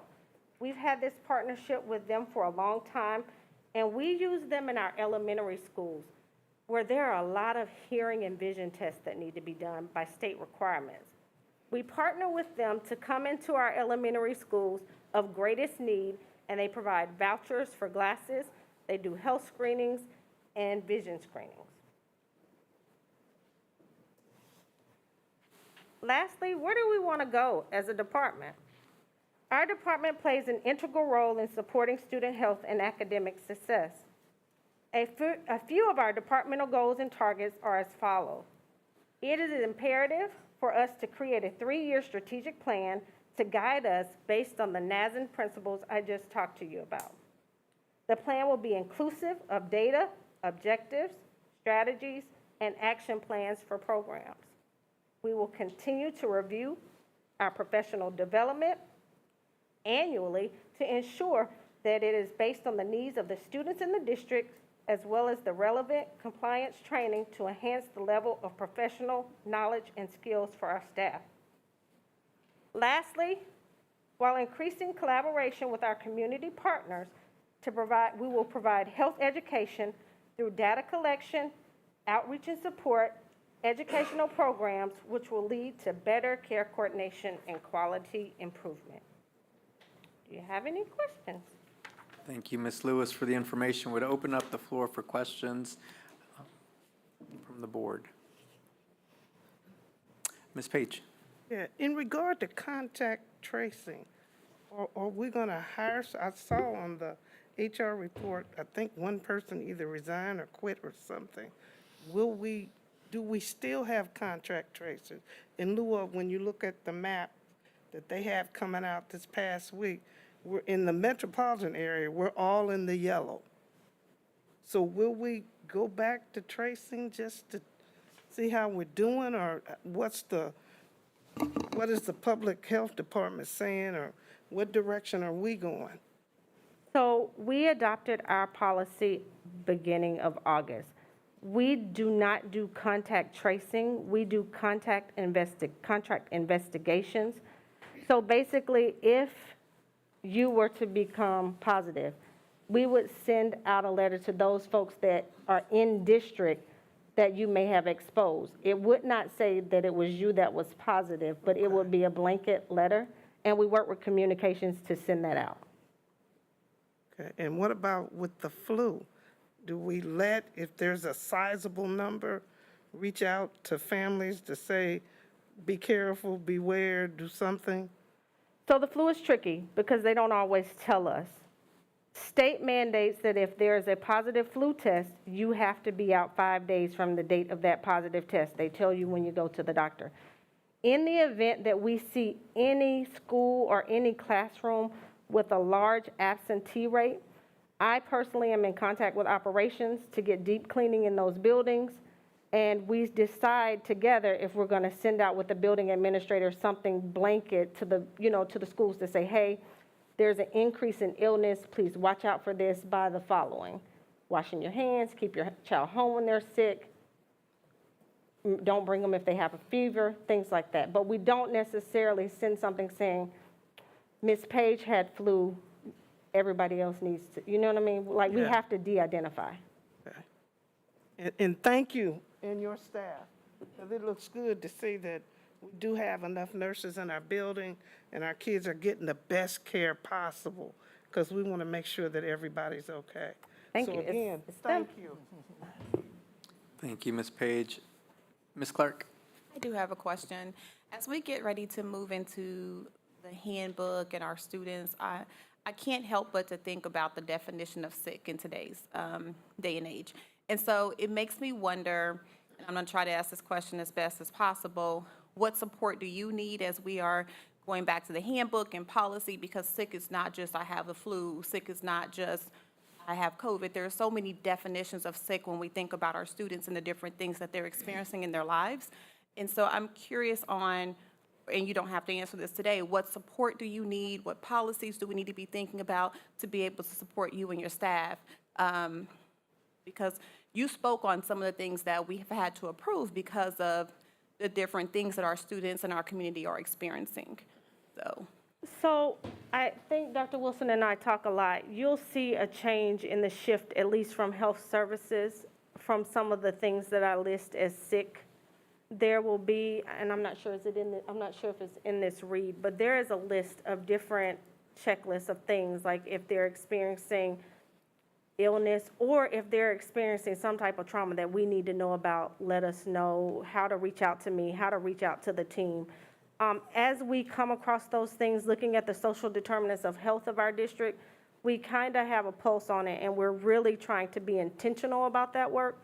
So we're looking at Narcan, we're looking at CPR, because those things directly affect us. We're looking at gun violence, stop the bleed, things like that, that directly tie into that care coordination and collaborating with other departments. At this point, right now, we are good, but as things develop, it's an ever-evolving and ever-changing process that I may have to come back and say, this is the need now. Okay, if I can just ask one follow-up question, and my follow-up question would be about, and again, I'm not looking for an answer, but just how you're training your staff when they're dealing with families. So if you're calling your student in to need to be sick for whatever that may be, like what does the training look like for your staff, or just maybe putting this on your radar as they're dealing with families, and how they're able to disclose what maybe possibly really is happening with that student and to still feel safe about what the outcome looks like, because we talk a lot about a healthy child and what does that look like. So just speaking as a parent, like if I'm calling my student in, I want to also feel safe on the other side of the phone when I'm disclosing what this absence really is. And so I just want to put that out there, and I know you're probably aware, but I want to make sure we're supporting you as a board as we're getting ready to go through our handbooks and be able to provide you what you need as well. Yes, thank you. And I'll just, a quick follow-up to, on similar note, Ms. Lewis, something just for you to think about and maybe share with Dr. Wilson or Dr. Stubblefield in terms of, again, needs from the Health Services Department, as we're starting to see a shift in telehealth and some of those other ways to serve sick students or sick families and what that may look like. What can we be doing as we think about our budget or, again, policies, or what are the needs that you're seeing? And I know space is an issue for nurses as well in the different schools. So just think about, what does health services look like, and space and technology, and what are those needs, and what are things that we should be considering as we're thinking on budget. And we've got some ESSER funding that potentially, I don't know, that may or may not be something that could be applied, thinking about academically and COVID. But just longer term, as health continues to shift and change and technology is shifting what health looks like and how we deal with health issues, I'd be curious, and again, nothing you need to address now, but as you and your team develop that, what are some things that we need to be adding in our schools to make sure that you can do your job, right? Yes. So, thank you.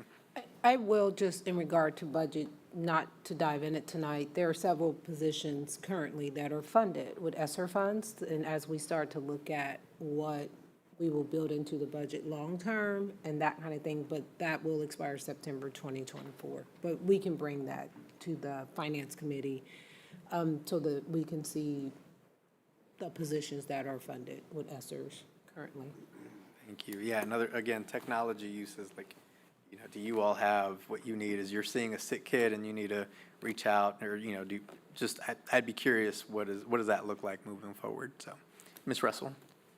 I just want to, I want to start with the celebration. I know that your team you put it up there, and you just put it up there lightly, but you and your team have been educating the staff not only on Narcan, but you guys hosted a CPR training that I've heard nothing but good things about. So I just want to say kudos to you guys, and just the importance and the value that you had by making sure that I don't have to be a nurse to know how to do this for someone. I can just be able and ready to help, and I think you guys deserve all the kudos for making sure we're all prepared. So my question,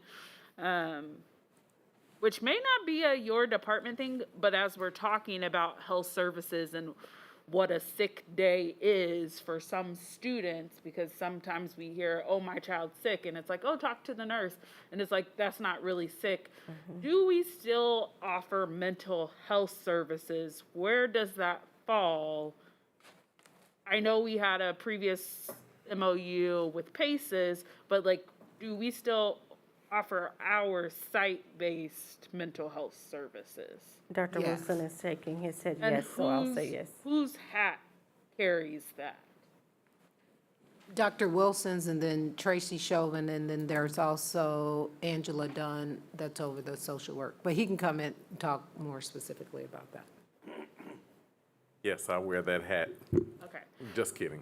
No, our team knows. So if a child goes to the nursing clinic and there's some other prevailing issues that may surface from the conversation where there's additional mental health support that's needed, then the nurse could then do a referral to the behavioral health social worker in that building. And then they can then link the family if needed or the student to PACES for clinical. Okay. So the nursing Assistance. staff does have that information to share with families, but also with students who may be experiencing. Yes, yes. Thank you. Additional questions? Ms. Page? How long does that process take? From which aspect? Okay, what you referred to the individuals he stated, how long does that process take? It's usually pretty quick because the nurse Okay. and the social worker are in that building, and if it's not, it's usually escalated to one of the leads or myself, and we take care of it. And then if I cannot find someone, Ms. Chauvin is really responsive, and I speak with Dr. Wilson pretty much daily. Thank you. Thank you. Additional questions? Thank you, Ms. Lewis, and to your team. Thank you for showing up tonight. We appreciate all the work that you all do, and thanks for sharing the information.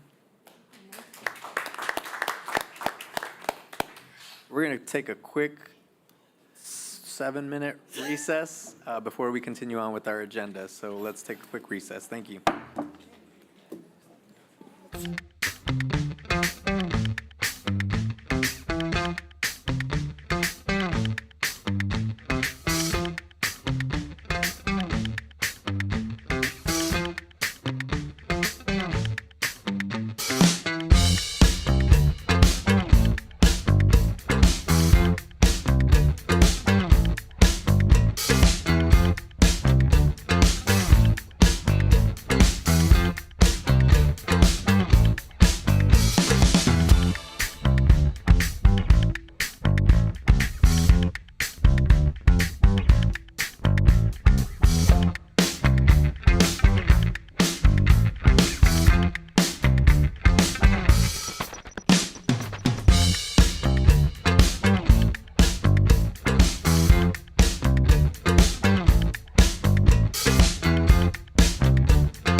Okay. Thank you. We'll go ahead and reconvene at 7:08. Thank you, everybody, for letting us take a quick break. We will continue with our agenda. Agenda item number, oh, I'm sorry. Sorry, Mr. Hoda, thank you. Thank you, Rachel.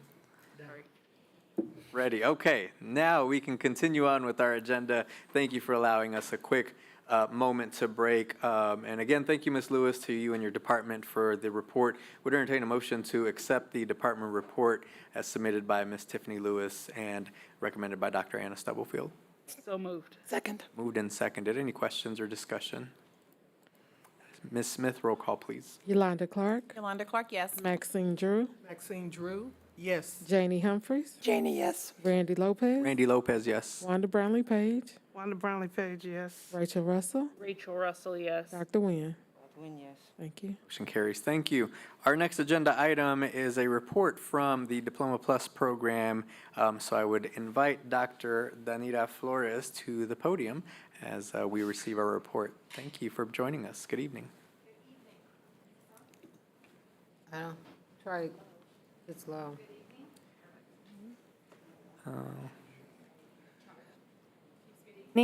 Good evening. Good evening, President Lopez, Dr. Stubblefield, members of the Board of Education.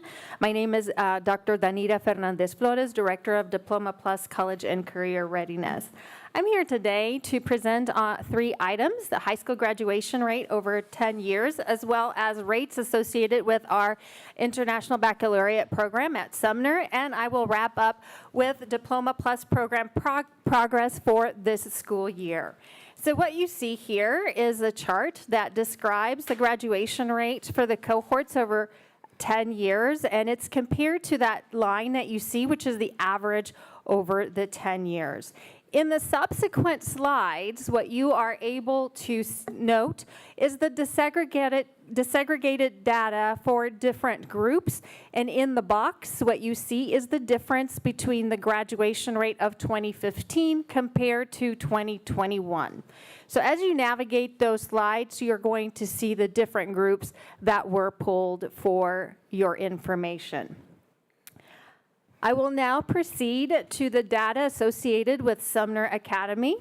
For a little background information, Sumner Academy offers 2 different international baccalaureate programs, one known as the Diploma program and the other as the Career program.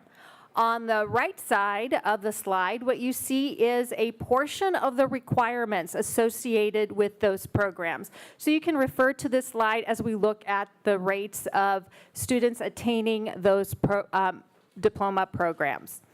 In this first chart, what you see is the comparison of the number of seniors who are enrolled for that school year compared to the number of seniors that are interested in pursuing that diploma program. So in blue is the size of the senior class, in red, the number of seniors interested in pursuing that diploma.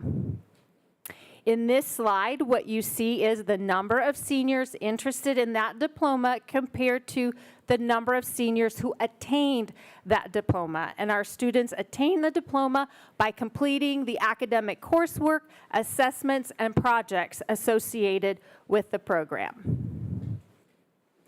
I will now move to the career program of the IB programming. In this slide, you see the number of seniors that are enrolled compared to the number of seniors who are interested in pursuing the career diploma.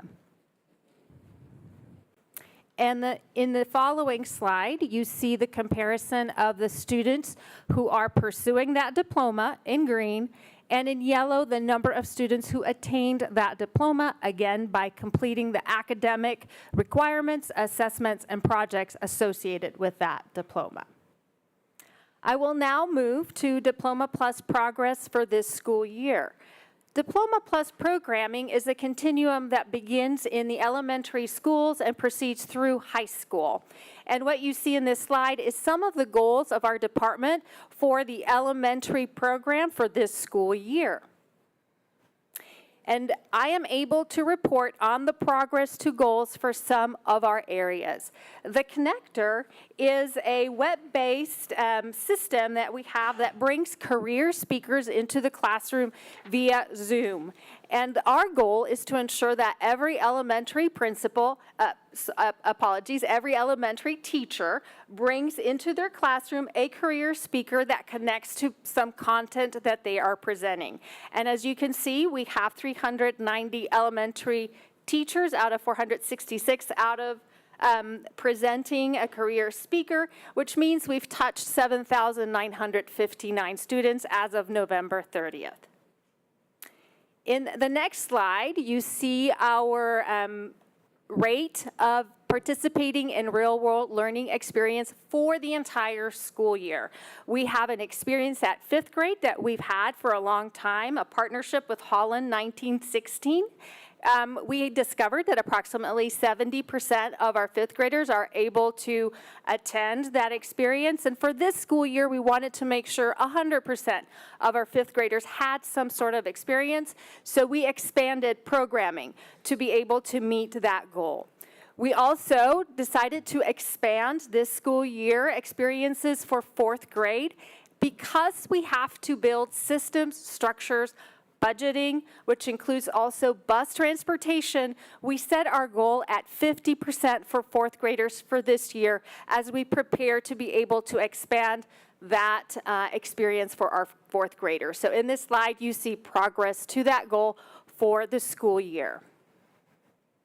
Moving on to middle school experiences, we have lots of experiences going on, and we are able to only at this time present to you completion of our students' tasks in Naviance, which is our individual plan of study. So the subsequent slides are completion rates by grade level for each of the schools. Our goal is to get to 92% at each grade level.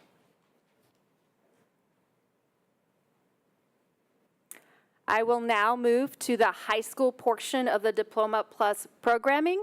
In this slide, you see some of our goals for this school year. For FAFSA completion, at this time, we are at 30%. Our goal for this school year is to ensure that 55% of our seniors are able to finish their FAFSA. That's an increase from a previous about 47%. We are on track to meet that metric. The way we are able to monitor that is with our partnerships with KBOR. We receive data that tells us which students have completed FAFSA and which have begun. That list of names helps us support our students to ensure we help them moving forward.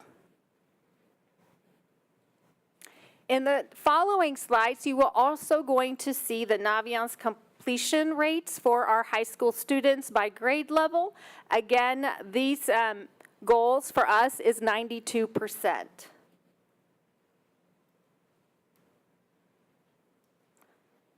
I will now move on to another strong programming we have, which is dual and concurrent programming. We are partnered with KCKCC and KC Tech. In this slide, you see the trend over 4 years of enrollment for our students at our different high schools. These are students currently enrolled, and we are expecting their completions and rates and credits to be available to us at the end of the semester. We are looking at projections for the spring. Again, these are projections. Our students have not completed their enrollment. They have expressed their interest in enrollment, and it looks like a robust enrollment for our entire district as a whole.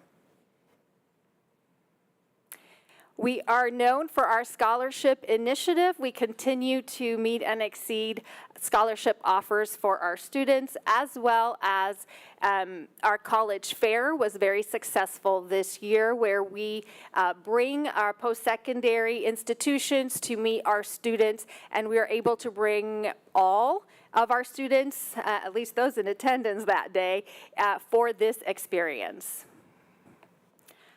I will start the conclusion of my presentation by presenting to you some of our career and technical education programming and data. The first set of data is our concentrator data. This means the number of students who have completed 2 credits with a 70% or better in a particular pathway. And we are only able to count a student who has completed 1 pathway. So if we have a student who has completed 2 pathways, they only count once for us. In the following slides, what you will see is on the right side, the total concentrators, so that you're able to see how our pathways compare to that total concentration. This is our health cluster, in other words, the pathways that are related to this field. We also have the design, production, repair pathway. We have a total of 17 pathways in 6 different clusters. The only field or cluster that we don't have in our district is agriculture. So here you will continue to see the numbers of concentrators in each of those clusters. Our department continues to find partnerships to offer opportunities for students to access careers in our community, as the Sheriff Office Cadet program that you recently approved. We have different experiences that cannot be measured by numbers, and so the next few slides are qualitative descriptors of experiences in each of the pathways and by schools that our career and technical education coordinators have created and our teachers have brought into their classroom. And so in these next slides, you see the different experiences at each of our high schools and pathways. These are just summaries. There are more experiences available both for students as well as teachers. We've started offering externships, teachers in the field learning about the careers that are within our district. This is the first year we have a work-based learning coordinator to develop our work-based learning programming. And in the next few slides, you see some of the work that has been done by our work-based learning coordinator, both in providing opportunities for our students as well as professional development opportunities for our staff. And here are some images that can show what it might look like to be witness of a client-connected project. Client-connected projects are how we are scaling up work-based learning experience. It's easier to bring a problem to the classroom for students to solve from industry, in which 20 students will solve, than to find 20 different placements for 20 different students in our community and in businesses. However, we are working on creating internship opportunities for our students as well, and through the networking of our work-based learning coordinator, we have these 4 experiences that may come up online this coming school year, the 23-24 school year. We have other work-based learning updates for you to be able to review so that you have a picture in your mind of all the work that has been going behind the scenes, behind the curtain, as they say, to bring experiences of the real world to our student. I want to wrap up with this figure. Our goal towards 2031 is that every single graduate will have a Diploma Plus endorsement. As we work towards that goal, we are building systems for all of our students to meet that goal. For this school year, we expect that anywhere from 703 to 711 students acquire a Diploma Plus endorsement, and I'm happy to report that we sit at 454 students, meaning that we have between 60 or 65% of our students to meet our goal. And with that, I would open this to any questions. Thank you, Fernandez Flores, for the information. That was a lot to dive into, but we appreciate the information. I'll open up the floor for the board. Ms. Humphries. Going back to the IB program at Sumner, it looks like there's very low interest when you look at the number of seniors and the number who are interested in the IB, that are IB candidates. Why is that? Does anyone know? Dr. Malone is. Yeah, I'd love to speak to that if I could. Good evening, board and Dr. Stubblefield. I think one of the big things is IB is not for all. When you take a look at those numbers, that's our IB diploma candidates, which mean they have to take 6 IB courses. What's not necessarily represented here is when we take a look, every one of our seniors engage in IB and have the opportunity to have an IB transcript, take that IB exam, and take that to college. It's just a matter of the number of students that want to engage in the IB core, which is including the community action service hours they have to do, the extended essay. It is our top tier students that engage with that. But every one of our students, since we're an IB for all model, gets to engage with those IB courses and gain the experience, the rigor that IB offers, so they at least get a part. I always tell our parents, if you take a look at our community college numbers as well, they're down as well, right? We can't be good at everything. We really hone in on IB, and I tell my parents all the time that IB is the diploma, the numbers are good, but we are offering a college prep academy that prepares our kids for college. Generally, our kids are gonna take the 4-year track. I tell them that our comprehensive high schools offer a lot of KCKPS credit, which is gonna offer maybe a 4-year degree in 2 years, graduating with a high school diploma plus associates. But we're gonna offer our kids a lot of scholarship money, which is true if you take a look at that individual data, as well as preparing our kids. A lot of our kids don't have to take those remedial courses when they go to college, and it's based more on the experience we provide, not everyone diving into the diploma program. Also, I want to add one more thing, and I apologize. I don't mean to interrupt. We've had the IB diploma program since 1985, right? It's a long staple. The thing that we've added, which is I'm really proud about in partnership with CT, is our career program. That's where you take a look at the numbers, where we have almost well over 50%. We started with 5, if you looked at that class, and now we're projected to have 88 seniors next year engage with that. The difference between the two, if you take a look at that one slide, instead of 6 classes, they only need to take at least 2 IB courses. They still have the IB core, and they also have to take the career course as well. And that's just how we've provided some adaptability over the years to provide some interest to students that felt like that DP program might have been too much for them or something they didn't want to engage with, but another IB option for those kids as well. Well, I'm looking at the numbers from 2022, and it shows that only 11 students out of your senior class were candidates for the program, and only 6 succeeded in passing the IB exam. Is that correct? That is correct. And that's almost, a little bit, 50%. And the year before, it was 15 out of 28. If we're having the kids are wanting to get that diploma, the IB diploma, what are we doing to increase their success? And that's not something you can answer tonight, I realize. Right. And the other thing, you said that it's a college prep high school. That is from 40 to 50 years ago. We prepare students in all of our high schools for college. So I what just I'm wanted saying to about that, and definitely no disrespect to the amazing things our other high schools are doing, I would say that our students at Sumner Academy, based on our curriculum that we offer through the IB, is most of our students plan on going to a 4-year degree after. That's why our CTE courses are generally geared toward 4-year degrees, engineering, teaching, things like that. You're not gonna see some of the other career vo-tech courses in our building because all of our kids are really geared to that 4-year degree. And that's not to take away anything our other high schools are doing, it's just the clientele of students that we have. And that's what we want. We want Sumner Academy students to come to Sumner Academy to be a part of that IB.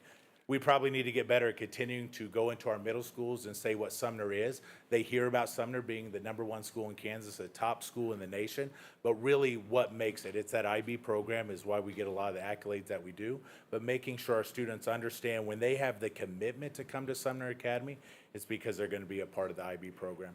I'd also would like the board to definitely explore these numbers as compared to other schools that offer the model that we do. You're not going to see a large completion rate of the DP candidacy unless you're in a full model school that has PYP, MYP, as well as the DP. That's a closed model. We're an IB for all model. Some of the other schools in Kansas offer a school within a school model of IB. They have a little better success rate because they're going to take those kids, set them in separate 6 classes as a school within a school model, and have a lot more probably individualized, processing with those kids. Since we're an IB for all model, we open it for all is where we get a little bit of fluctuation. But we are on par with other schools that offer a very similar model, not the enclosed PYP, MYP, IBTP model, if that makes sense. Thank you. Additional questions? Ms. Russell? So I'm interested, so part of our mission, not at you, Mr. Malone. So part of our mission with the Diploma Plus program is that our students aren't just graduating with a high school diploma. What I didn't see in today's presentation was the data about what our students are doing in the future. Are we on par and meeting what we're saying we're wanting to achieve? So making sure they have post-high school career and college success. How are we tracking that data? And are we able to see that data? It doesn't have to be answered tonight because I should have asked this before, but I think that's what we're saying Diploma Plus does in setting us apart, but I have yet to see the data for 2 years or 5 years. So that would be a request that I have. The other question that I had is around the cost differential for being an IB school versus a non-IB school. Do we have that data? We have that, but we can get it, I don't have it off the top of my head, but we can get that to you. Okay, thank you. Great. And then lastly, sorry, we've had, I can't say we, but the board has had the conversation about pathway, do we have the appropriate pathways for our students? I'm interested in how we're circling back to that conversation as well as what feedback we're getting back from students. So I'm putting those in the air as things that I have questions about. I should have sent them before, but that is where I am. So. Thank you for those questions. We have staff online that are capturing the questions, and we will be looking into those. Yeah, thank you, Ms. Russell. Ms. Clark? I think my only additional comment, not a question, is with the different pathways that we have, just making sure we have opportunities for all students. So we have some students that maybe don't want to go to college, and I know our technical schools, they reach a cap, and so I don't want to see a student feel like they don't have a choice within a district that is saying that we will provide these services to you. And so how do we work around those different obstacles, because we have a limit with our partnership, and so there's all these different obstacles. And if you're a student, I'm only going to try so hard, right? And if I keep being told no, then those doors keep closing for me, and so I'm going to stop. And so I just want to make sure that as we're looking for those things, how do we make sure that all of our students have a place? And that if they come to that dead end in what they're trying to do, that we are intentional with making sure they are provided some type of service to keep them moving forward. So that's one of my thoughts as we continue to build upon this and have those goals for our students. Thank you. Thank you, Ms. Clark. Additional questions? Okay. Thank you for the information, Board. As more questions come up, please share those with Dr. Stubblefield, and we'll share that with the team. Thank you so much for the information. Great to hear, and I hope we have a chance individually and collectively to dive into some more of that information as we aspire to reach our goal of all graduating seniors with a Diploma Plus by 2031. Thank you. Motion to approve and accept tonight's report by Dr. Danita Fernandez Flores. So moved. Second. Moved and seconded. Any questions or discussion? Seeing none. Ms. Smith, roll call, please. Yolanda Clark, Yolanda Clark, yes. Maxine Drew, Maxine Drew, yes. Janie Humphries, Janie, yes. Randy Lopez, Randy Lopez, yes. Wanda Brownlee Page, Wanda Brownlee Page, yes. Rachel Russell, Rachel Russell, yes. Dr. Nguyen. Thank you. Motion approved. Thank you. Our next agenda item, item number 10 under Board Policy. Tonight, Board, we have in front of us the first read for the Parent and Student Handbook draft. I know some feedback was already provided to staff, but would open up the floor for any additional feedback or to approve, to accept tonight's Parent and Student Handbook for first read.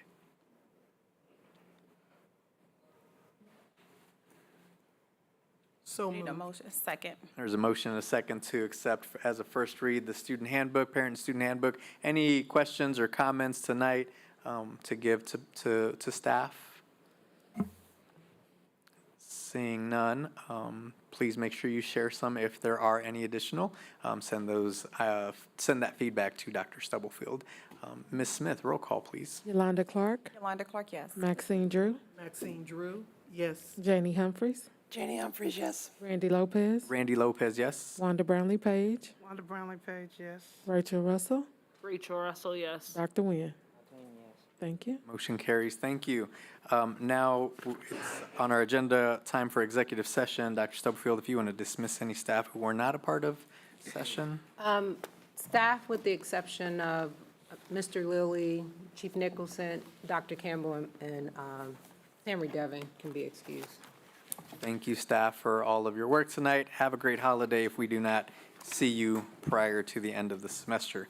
Would entertain a motion to recess to executive session for the purpose of discussing matters relating to security measures which, if discussed in open session, would jeopardize such security measures, to include Mr. Hoda. Dr. Conrad, I'm sorry, and Dr. Campbell. Thank you. Going in at 7:36 for 10 minutes. So moved. Second. Moved and seconded. Questions? Ms. Smith, roll call. Yolanda Clark, Yolanda Clark, yes. Maxine Drew, Maxine Drew, yes. Janie Humphries, Janie Humphries, yes. Randy Lopez, Randy Lopez, yes. Wanda Brownlee Page, Wanda Brownlee Page, yes. Rachel Russell, Rachel Russell, yes. Dr. Nguyen. Thank you.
Motion to return to open session. So moved. Second. Ms. Smith, roll call. Yolanda Clark, Yolanda Clark, yes. Maxine Drew, Maxine Drew, yes. Randy Lopez, Randy Lopez, yes. Rachel Russell. Rachel Russell, yes. Thank you. Thank you. Motion to recess to executive session to discuss matters of non-elected personnel in order to protect the privacy interests of all parties involved under coma, going in at 7:49 for 5 minutes. So moved. Second. Moved and seconded. Ms. Smith? Yolanda Clark, Yolanda Clark, yes. Maxine Drew, Maxine Drew, yes. Randy Lopez, Randy Lopez, yes. Rachel Russell. Rachel Russell, yes. Thank you. Thank you.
open session. So moved. Second. Ms. Smith? Yolanda Clark, Yolanda Clark, yes. Janie Humphries, Janie, yes. Randy Lopez, Randy Lopez, yes. Rachel Russell. Rachel Russell, yes. Thank you. Thank you. Entertain a motion to recess to executive session for the purpose of discussing matters relating to security measures which if discussed in open session would jeopardize such security measures. Going in for 15 minutes at 7:58. Ms. Smith, just for your records, this is one of the new ones that was added onto the agenda. Okay. Second. Moved and seconded. Ms. Smith? Is there any- I would make amendment to add Chief That's Nicholson. what I was just gonna- I'm sorry, thank you. And for the executive session to include Chief Nicholson and Mr. Lilly, Dr. Campbell, and Ms. Samry Devon. Thank you. Thank you. Ms. Smith? Yolanda Clark, Yolanda Clark, yes. Janie Humphries, Janie, yes. Randy Lopez, Randy Lopez, yes. Rachel Russell. Rachel Russell, yes. Thank you. Thank you.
Motion to return to open session. So move. Second. Ms. Smith? Yolanda Clark, Yolanda Clark, yes. Janie Humphries, Janie, yes. Randy Lopez, Randy Lopez, yes. Rachel Russell. Rachel Russell, yes. Thank you. Thank you. Entertain a motion to recess to executive session to discuss matters related to student matters and attorney-client privilege with potential action to follow. So move. And including, Ms. Samry Devon. So move. Second. Thank you. Ms. Smith? Yolanda Clark, Yolanda Clark, yes.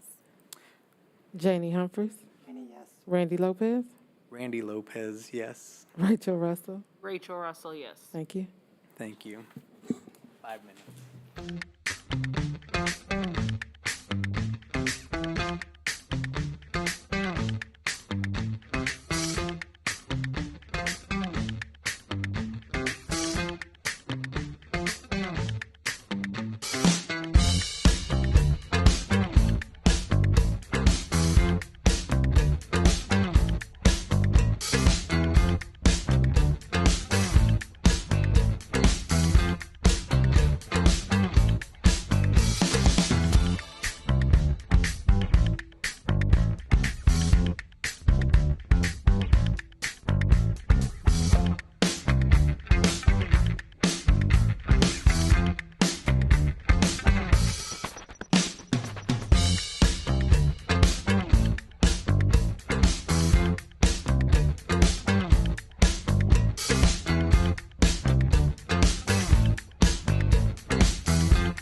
So moved. Second. Ms. Smith? Yolanda Clark, Yolanda Clark, yes. Maxine Drew, Maxine Drew, yes. Randy Lopez, Randy Lopez, yes. Rachel Russell. Rachel Russell, yes. Thank you. Thank you. Motion to recess to executive session to discuss matters of attorney-client privilege in order to protect privacy interests involved under COMA for 10 minutes going in at 8:27. So moved. Second. Ms. Smith? And to include, oh, no one else is included except for Mr. Goheen and Dr. Stubblefield. Thank you. Okay, thank you. Yolanda Clark, Yolanda Clark, yes. Maxine Drew, Maxine Drew, yes. Randy Lopez, Randy Lopez, yes. Rachel Russell. Rachel Russell, yes. Thank you. Thank you.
motion to return to open session, please?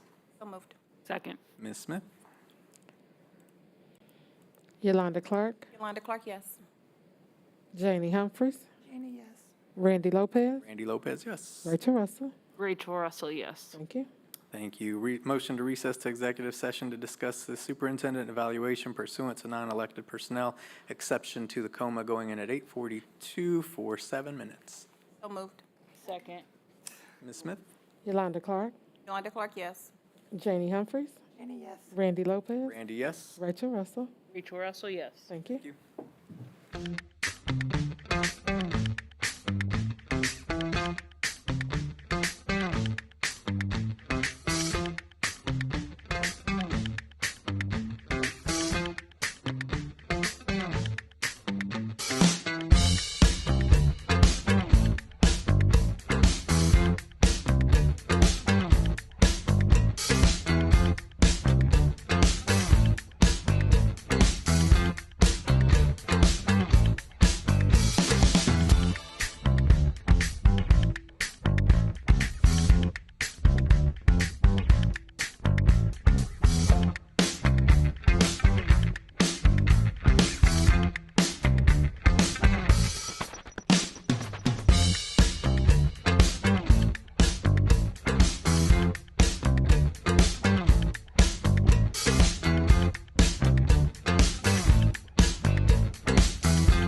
Motion to return to open session, please.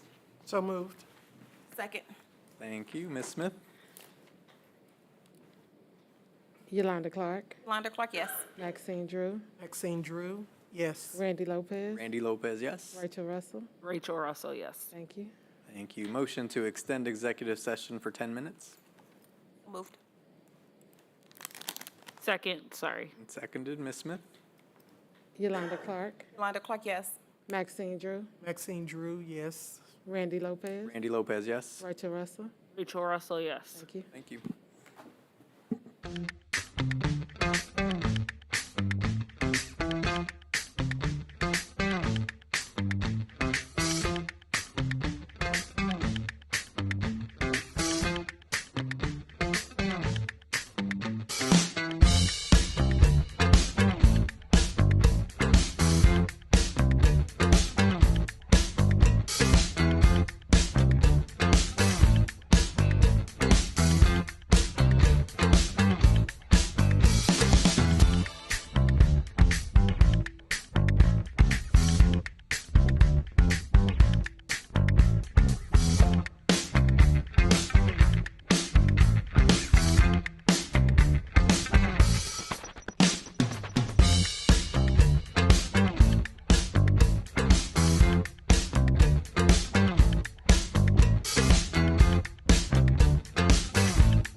return to open session, please.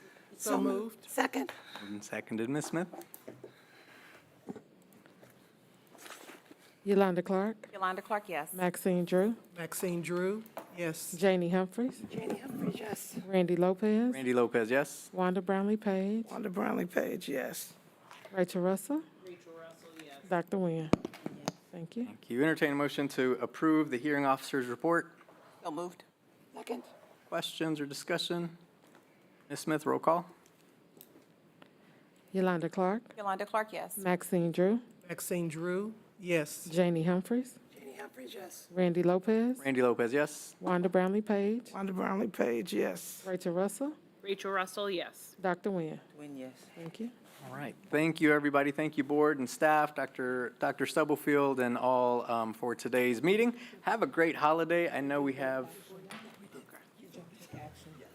We did.